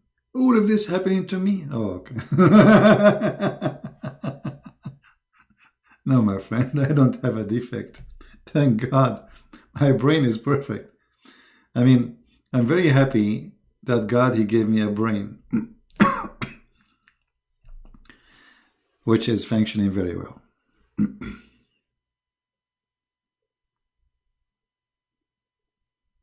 No. No, like, when I go to sleep, in order to sleep, I have to be very tired physically. Thinking does not make me tired that easy. The only thing can make me sleep good is, be tired physically, like making a long swim, physical work, hard work. That's all.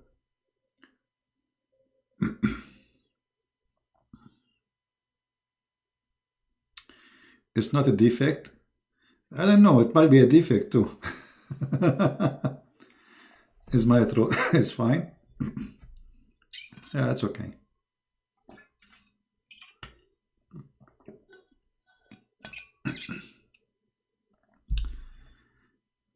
Uh, Let us see what we have here.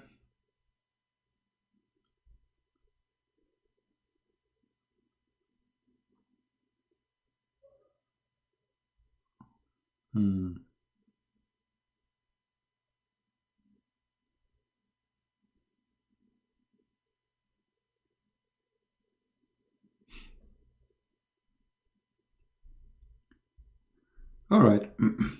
Well, I don't see anything like interesting more to talk about. I hope that my message. I want to say thank you for all those who made the donation, and the one who asked about my trip. My trip is a very busy trip. It's not a vacation, really. I wish it is, but I'm trying to have a good time at the same time because I'm not far away from the beach. If I'm able to go maybe in 2 days from now to the beach, I will take video. This time I will be sure to get some bait because today I went, I don't have a bait and the stores are closed. It's a New Year Eve morning. So I will try to get some bait and do some fishing and record video for you. Right? You're not what the Talmud say about our Lady and Lord? Orthodox defense? I don't know. What do you mean, my friend? But why you care for the Talmud? The Talmud, first, is not a holy book. Secondly, it is a book written by rabbis from the Jews. So why you mention the Talmud? There's many people, they curse Jesus every day. Every day. Even those who claim to be Christians.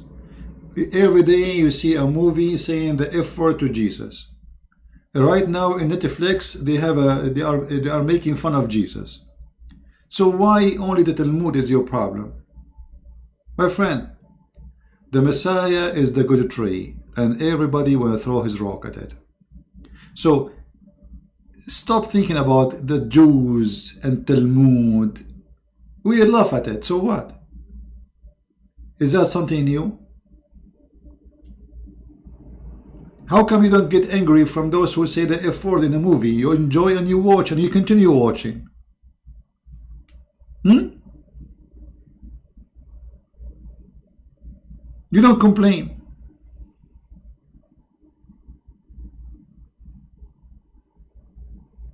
I see here a hypocrisy. All those famous actors, you like them in their movies, they say the F word to Christ every time they go in movie. 90% of movies, they have that curse. And you watch, and you like them, and you support them, and you buy their movies. Which means you are making them rich. At least the Talmud is a book nobody read. You know what I mean?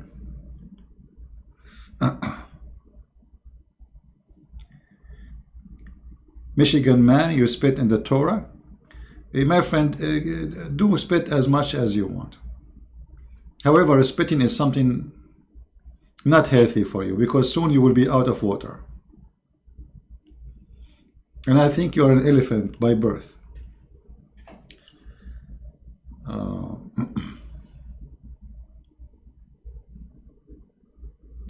The solution for Europe is the same solution for everybody. Education, that's what we do. You see, people, they are destroyed because of their ignorance. That's what the Bible says. So fight ignorance, my friend. The problem everywhere is ignorance. It's not Islam. Islam is not the problem. Let me explain it to you. People die today by cancer, correct? Cancer. Cancer is killing millions of people every year. But trust me, cancer is not the problem. It is our ignorance. Because one day, flu was doing the same. Flu. People die from flu, stupid flu. What the problem is our ignorance. It's just stupid small virus, you can fight it easy. But because we were ignorant, we do not know how to fight a flu, and millions of Europeans were dying from the flu.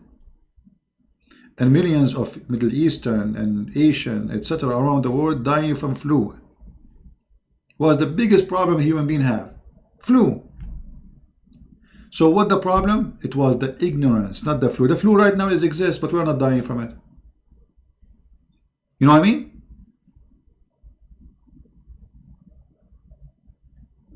So fight the ignorance, and then you will not have a problem with the flu. Islam is like a flu. The problem is you don't have an immune system because you don't have education. They, the liberals in Europe, they forbid Christianity to be taught in schools. So it became a tradition, and nobody knows anything about Islam, and nobody knows anything about Christianity. So now the Muslims, they take advantage of that. And this is why we are here.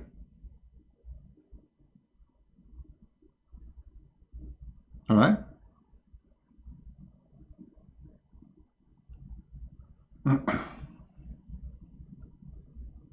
You understand? This is why we are here. Otherwise, why would we be here? We are here to share knowledge so you can fight this cult.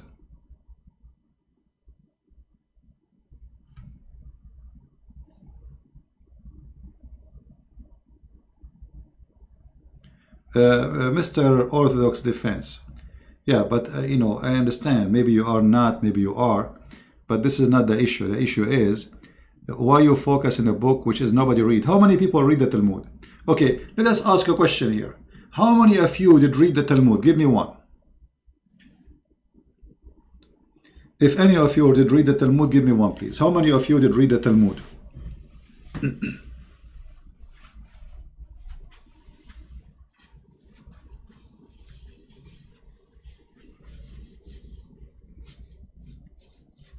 How many?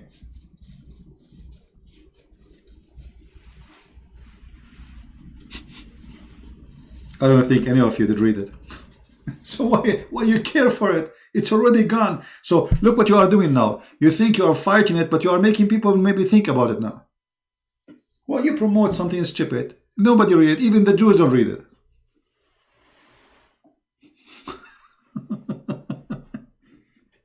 Talmud.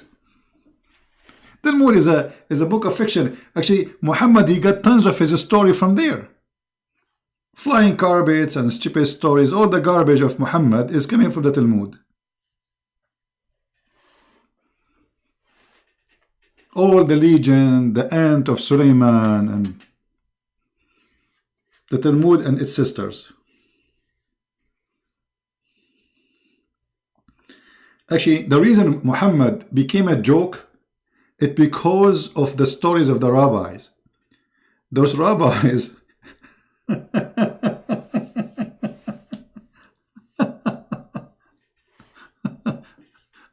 they are very high. Oh boy.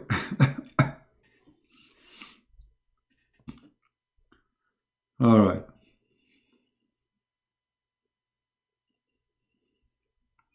Yeah, the Torah is what we care for. The rest is just a book of fictions, a collection of stories. In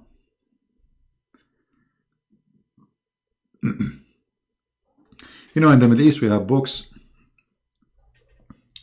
about the brave men, stories. Those stories, they used to sit every night in the Middle East, and there's a guy, he can read. And he reads from them, and the crowd, they listen and they shout like Allahu Akbar, etc. This is about two guys from two tribes, and there is a war, and there is poetry between them. Poetry. So the first one, he said the other one poetry, and the other one, he said poet to him, and then they fight, and he hit him, and etc. And the crowd so at that time, this was the entertainment center, the movie. So every day at night, the men come to the coffee. Let's say it's a coffee shop. All right. And there's a guy who will sit in the top of a chair. Let me see if I can find you what I'm talking about. Let's take a break from Trump.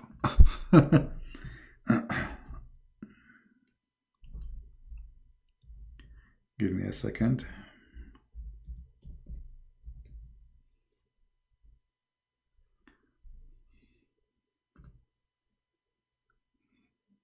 All right, here we go.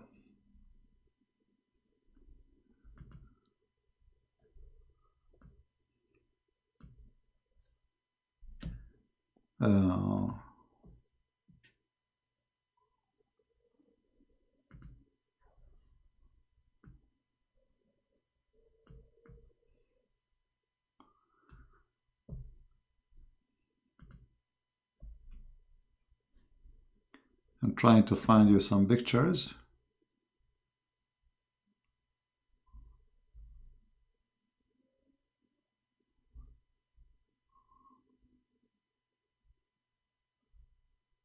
This is a long history, but at that time it's like watching TV these days.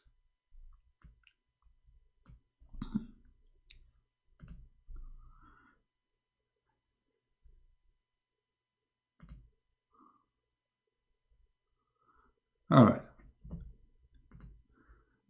So a guy, he will sit in that chair and he have a book, and he read usually from like the story of Abu Zayd al-Muhalhal, Salama, or the story of Antara. I mean, those are, and those, by the way, are Christians too. Those are heroes in the Arabian history, and they have a lot of poetry about them. So the crowd sit in this place every night, and this guy, he sit in the chair and he read for them the story with a lot of like let us say sound effect, like, and he hit him in the head and etc. And people, they go like, yes, yes. And those who support this guy, if he lose in this page, they go angry against the other guys, because like the whole, it's like a stadium between two football team. This is the football team at that time. So the rabbis, they have tons of stories, fiction stories. It was kind of entertainment for them in their time. And many of them, they fabricate those stories to control the crowd. As an example, if you remember, let us go. Do you remember when a Jewish woman, she said, I didn't see the picture. Hold on, let me put the picture for you. You see this guy here? This guy, he have a book in his hand. He read the story, and the crowd go excited. So they put a chair in the top of a high stage, higher than the crowd, and people, they are smoking argila, or let's call it nargila, and he quote the story, and they go crazy.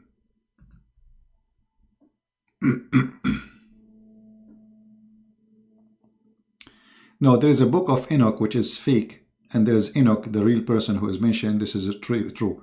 But there's a fake book. It's called the Book of Enoch. We don't accept it. It's a stupid book. And obviously it's fake. You can tell in 2 seconds. Anyway, if you remember when a Jewish woman, she came to the house of Muhammad, and she said that most of the punishment of the grave is from the urine.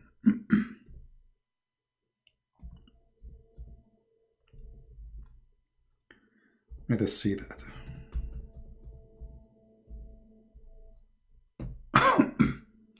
Do you remember the story?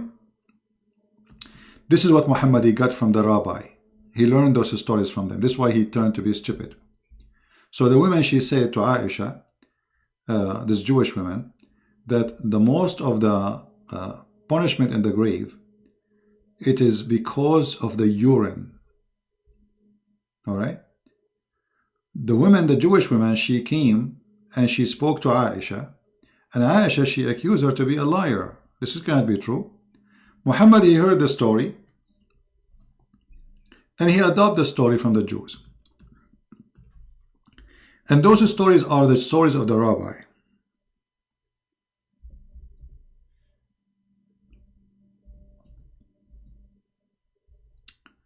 Let us see.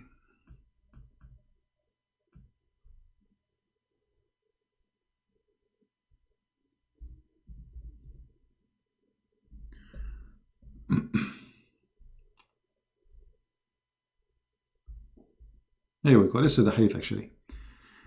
Aisha said, a Jewish woman, she came to her and mentioned the story of the punishment of the grave, saying to her, may Allah, protect you from the punishment of the grave. Okay, but what is the reason for punishment of the grave? Here we go. It is urine. So Muhammad, he learned that from the rabbi, and he adopted their stupid stories. So let us say the rabbis, the stupidity of the rabbis, they made Islam look really stupid. Muhammad, he believed really in those rabbis, that those people, whatever they say, it must be true. So he adopted blindly whatever they say. You know what I mean? And because of that, Muhammad became a joke for us today. I mean, who in the world want to believe that there's a God who punish you? The most punishment in the grave is because of urine. I mean, if this is the reason for a punishment, why Allah He made us have urine? How you can be punished because of urine? I mean, what a crime, right?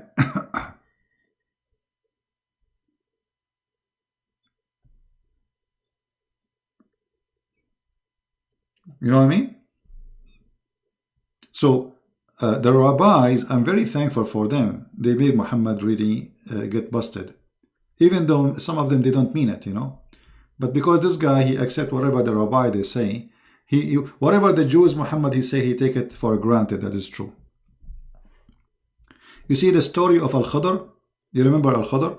Mr. Green, the guy who drank from the fountain of youth, the one who made Muhammad in trouble because of it, you know, the rabbis. They came to him and they asked him, what do you think about the prophet Al-Khadr? So now this guy, he believed he's a prophet, and he believed that his name is Al-Khadr. That's it. This is what you know. Who is Al-Khadr? What his first name? What his last name? Where is he from? Who is Al-Khadr? Mr. Green. And why is Mr. Green? Because he drank from a fountain. It's called the fountain of youth.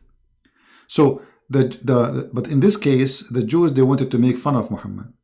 So they asked him about the rabbi, the Al-Khadr.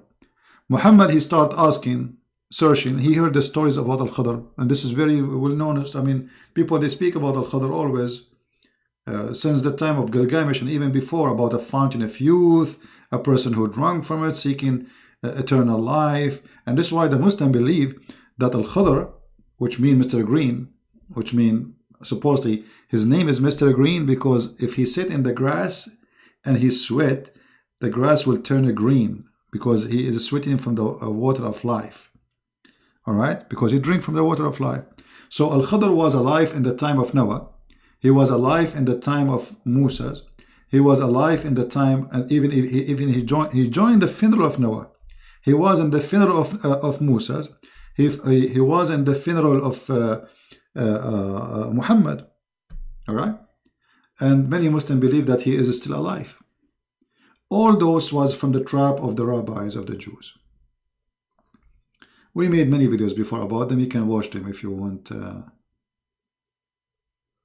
Right? You can watch them.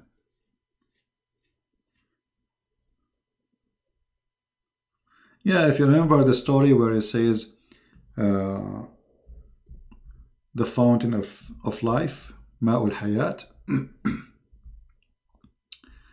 Let us see here.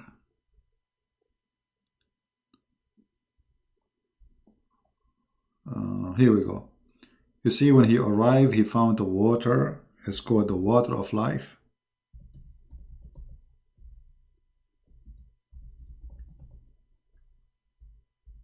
You see the story? So they will take them, and by then they would have, sorry, okay, hold on. Okay. And they will spring out a seed spring out of the bank of the rainwater stream, and they will remain okay, water here, water called Ma'ul Hayat, water of life. Do you see it? So what happened supposedly that this guy, Mr. Green, he drank from the water of life, the fountain of youth, and because of that he never died. He's alive.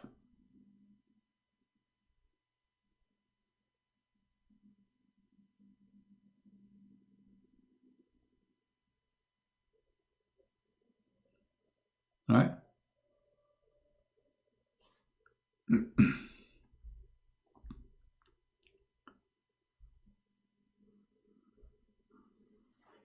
Five prayers? Well, first, in Islam there is no five prayers, there are three. The five prayers, I believe it's something invented later. You know, when Muhammad, you see, Muhammad is a Sabian person. And he was copying from the Sabian a lot of things, including the prayer. And Ramadan, he took it from the Sabian too. And the wudu, he took it from the Sabian too. However, the Quran never mentioned anywhere that there's 5 prayers. The Quran mentioned that there's 3 prayers. If you go in the Quran,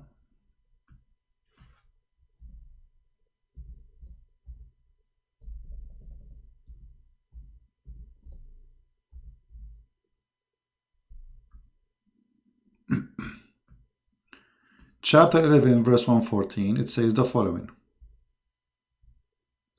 And perform the salat at the 2 end of the days and before the night come. Not some hours. This is, let us change translation. So it's 3 times only. This is what the Quran mentioned, never mentioned 5 prayers. And if the Muslim, they will say, no, it's a conclusion, it's mentioned in different places, that will make the Quran with a contradiction. Because either Allah, he says 3 prayers or 5 prayers. See here in the translation, they say 5, but it doesn't say that. It says the 2 end of the day and the approach of the night. Fast translation. This is translation of Big Ta. Let us see.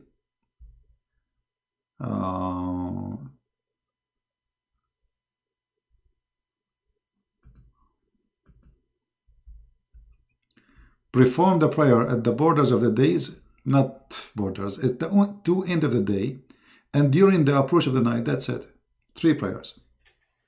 Nowhere it says 5 prayers.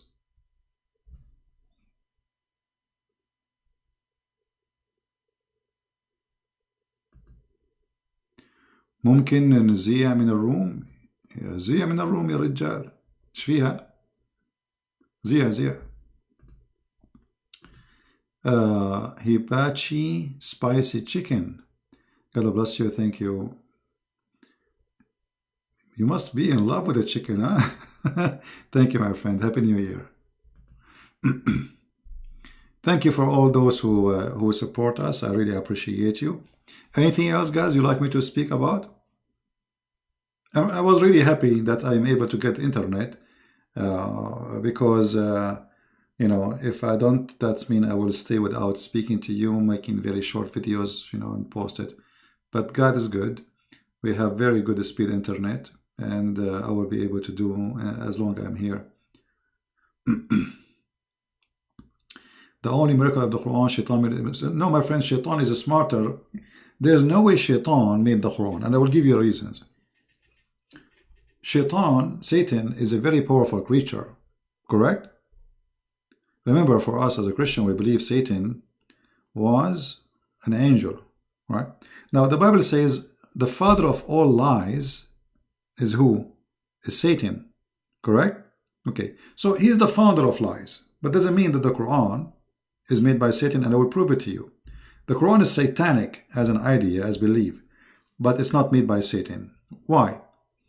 Because it's the most stupid, silly book ever. There's no way Satan is... I would be so disappointed if Satan is the one who made this book. Because Satan will look like a little rabbit who is chewing a carrot and he thinks it's a microphone. You know what I mean? So I don't think really it's Satan who made the Quran. Because this is a very silly, stupid book. There's no way Shaitan, he would think that a sun set in murky water. He knew better. There's no way Shaitan, he think that there is 2 east and 2 west. 2 east and 2 west. And then the Muslim, they try to explain to you. Yeah, the sunset in the winter different from the sunset in the summer different. But my friend, this is not 2 east and not 2 west. The only Lord who is the Lord of the 2 east and the 2 west is Allah.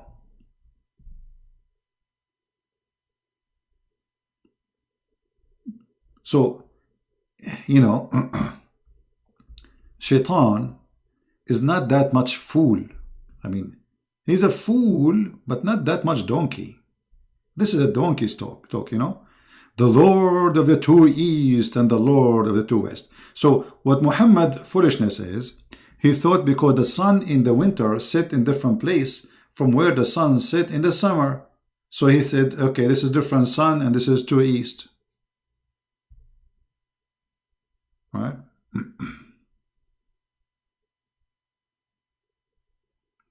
My friend, Muslims, they refute themselves. Isn't it this is the guy whom hijab, he posted a video for him, annihilation for the apostate prophet? This is the most stupid guy. He is the one who said the sun, hey, my friend, the sun doesn't set in the murky water. It says under the throne of Allah. And then they show the hadith. It says, so I got him, but those are kids. Don't mention their names. If they have the courage, let them call me. I do not need to get them busted. Their videos themselves, they get themselves busted. They are not even worth me talking about them. They have no courage to call me.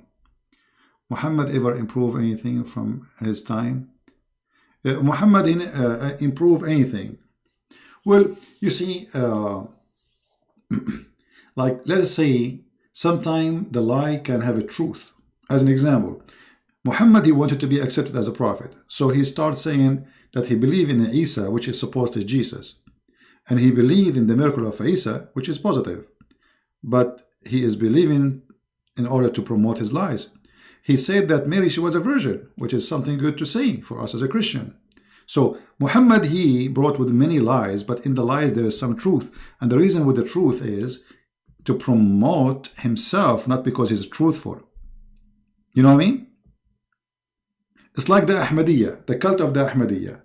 Ahmad Mirza Ghulam, in order to be accepted, what he said, he's I'm the Messiah.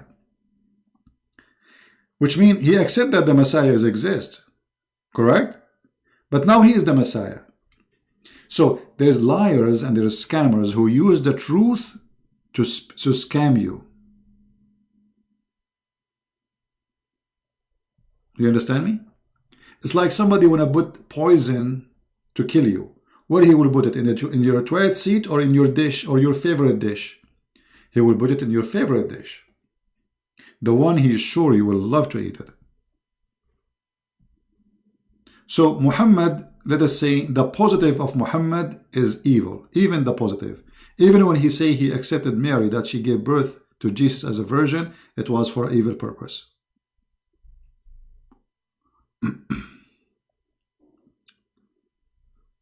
Is it true that Muhammad himself fed a blind Jewish man until the day? Well, let us see the reference. When the Muslims, they say that, let us see the reference, and so we can laugh.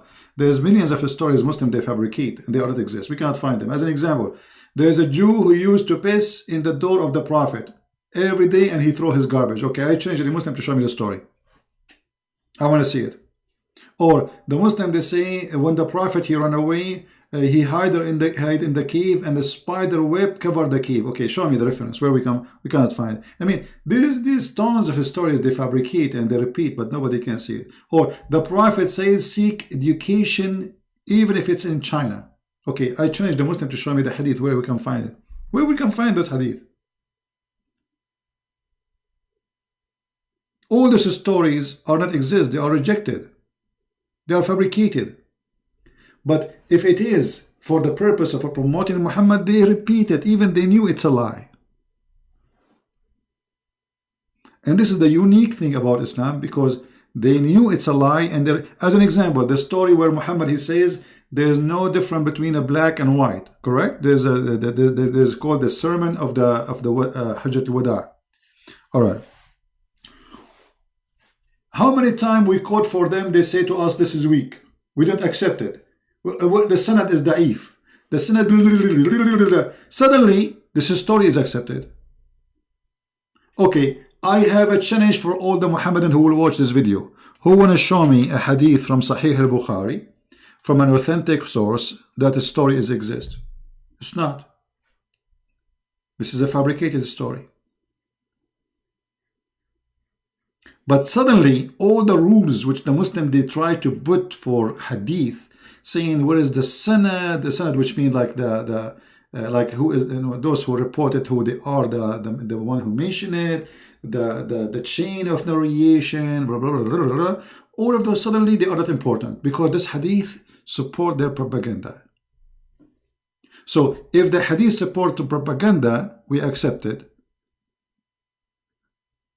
Muhammadan they are like the Lord of the two East and the Lord of the two West. So if it's summertime, the West is different. They are seasonable people, you know, they depend in the season. Islamic change depend in the season. In the time where people became more secular, Islam trying to adopt secularism. Islam is like a snake, change its skin. You know what I mean? Islam in the Middle East says, we want to kill you Christians, we want to slaughter you. Islam in Europe, Islam is peace. Islam in America, Islam is an angel. But in the Middle East, they say to us clearly, they want to kill you. You go in the Middle East, you hear the sheikh in the speaker, right in the speaker, you hear it in your home. The Christians are the filthy, the pigs, the dirty.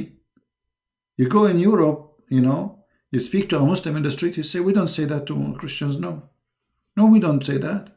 We respect Christians. Islam teaches to respect others.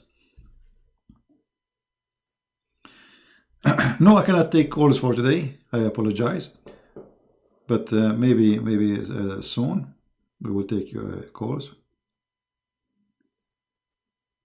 Yeah, in Europe, you know, professors, they are lying to you, fooling you about Islam is a wonderful religion. I mean, when a professor, he says that, how he can be a professor? What is the, I mean, isn't it Islam who invade Europe?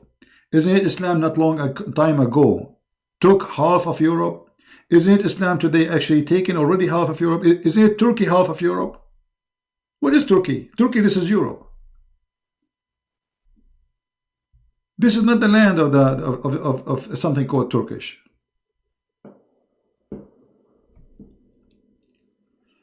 I mean, you do not need, you know, when somebody says he's a professor, go back and read the book of history.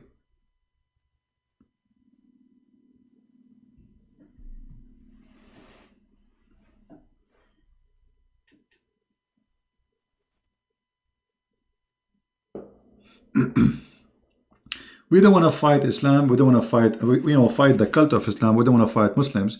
We want, we want peace on earth.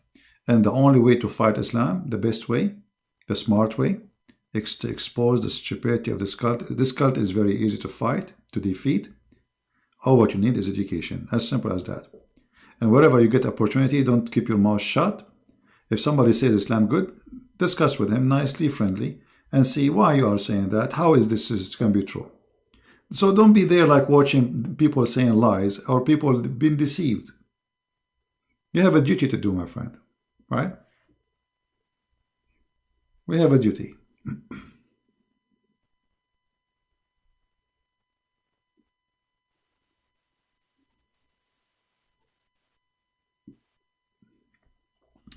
Happy New Year, Sam. Happy New Year. How are you, my friend?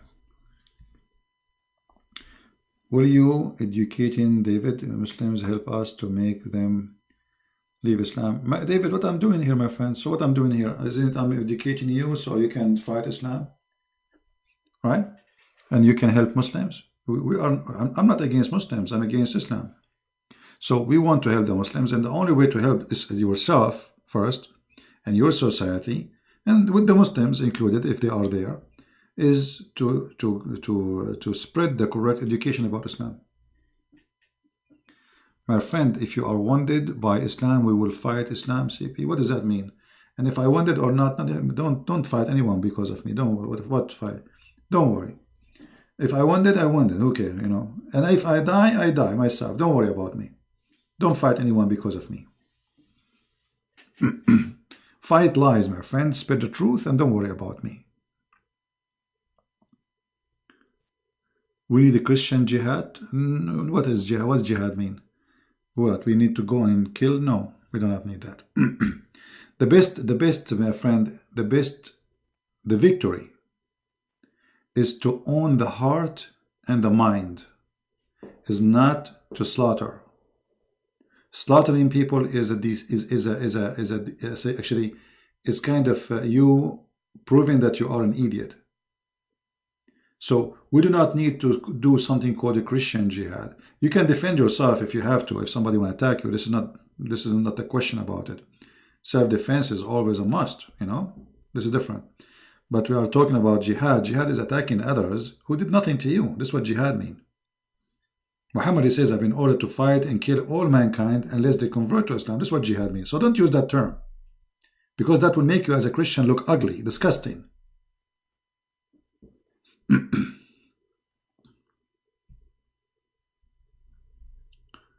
Yeah, I read your comment because your comment is not right. Yeah, jihad means struggle, but what kind of struggle? Struggle by fighting by sword. You know, Muhammad, he says the best of the jihad is to kill. Yeah, there's many ways of jihad, exactly. You know.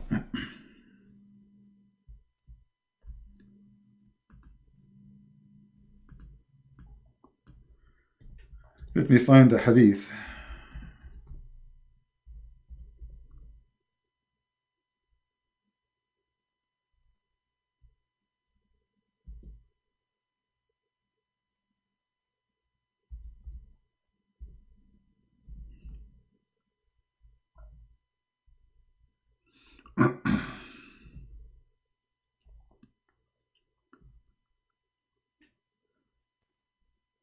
Yeah, I mean, they try to make jihad is about, you know.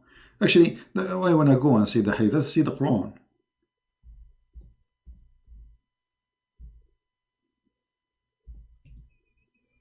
Here we go.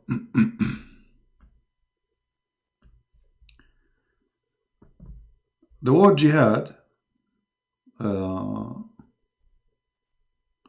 is to kill the kuffar. Chapter 5, verse number 54. Muslim, they should be kind toward Muslims, but they should do jihad against non-Muslims. Here they say they strive in the way of Allah. Okay, but it doesn't, you know, I mean, this is the first translation. يُجَاهِدُونَ فِي سَبِيلِ اللَّهِ. They go against the kuffar and they kill them. You can read the interpretation. The Muslim interpretation, not my interpretation. All right? So, jihad is about going after somebody who don't believe in your belief, and then you kill him. This is jihad. They translate the word jihad strive in Arabic. Here we go. يا أيها النبي جاهد الكفار والمنافقين. O Prophet, do jihad against the disbelievers. And how you can do that? Kill them. Right? And if you do jihad, you know, Allah will give you rivers and virgins and etc. You know.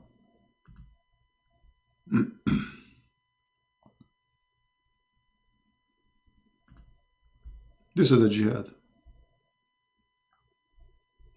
Go in war even if it's hot, so what? Spend your money for the sake of Allah and yourself, your life, which means you die for His sake. So they try, you know, they try to make it look different, sound different, but it's obvious.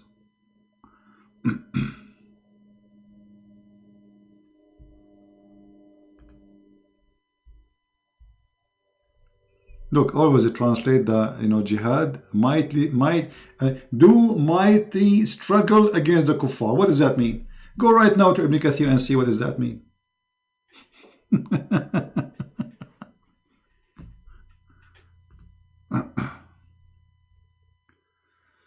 All right. So anyway, guys, I think we have enough for today. I might not be able to come here tomorrow, but if I can, I will maybe I will come. Is this time is good, guys? Is our time the one? Maybe I will do it in the same time tomorrow if I can. So I hope that's we did have a good time together, and I hope that's our new year will be a new every day, a new year in our life. Let us say we need to refresh our life. We need to think about what we should do and what we should not do. You know, we should seek different, let us say, environment if our environment is not right. Change not always wrong. Change can be good sometime. So if your past year was wrong, why you want to stay with the wrong? You know what I mean? Why we wanna why we are afraid of a change? We should not be afraid, especially if the change, hopefully, is for something better. Don't be a person who is afraid of a change just because you don't know what is this change will do to you. If the past already is wrong, so what is going to happen?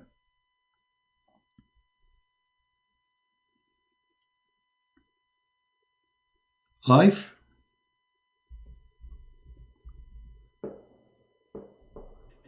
is not only a journey, it's a journey you make. And always you have to look up for something better. But before you look up, you have to have your feet standing in something firm. And to be standing in something firm, we have to have faith in what we are standing on.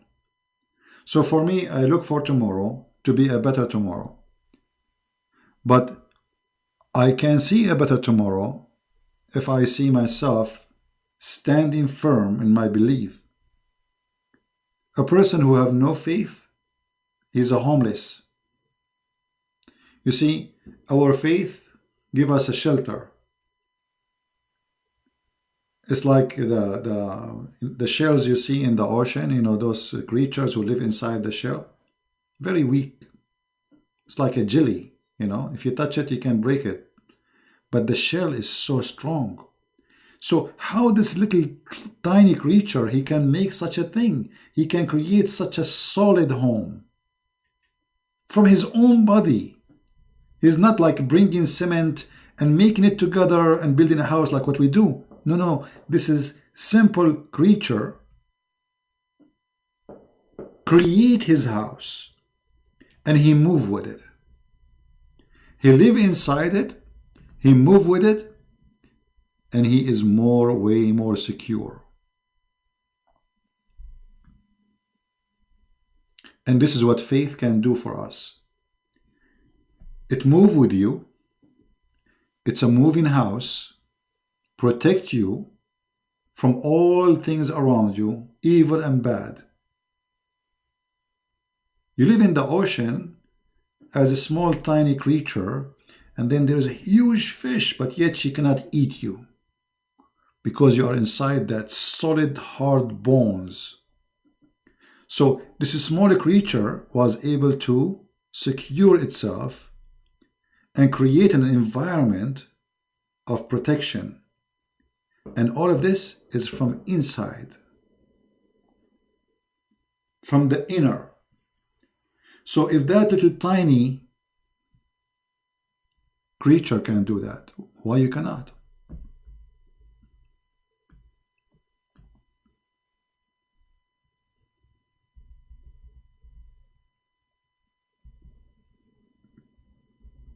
You know what I mean?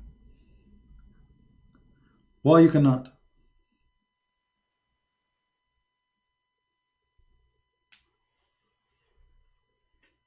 So I hope that our coming year is going to be a year of protection, a year of faith, a year of family, a year of love, and a year of better us.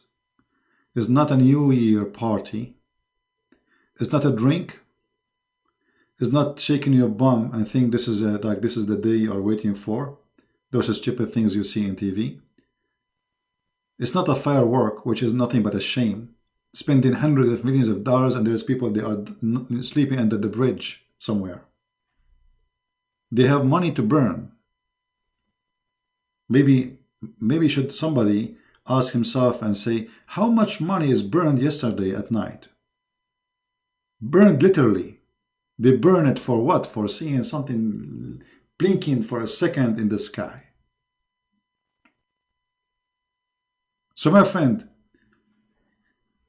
the best firework is the firework of God. Look at this creation. Look at this sky. Look at it and be, it's amazing.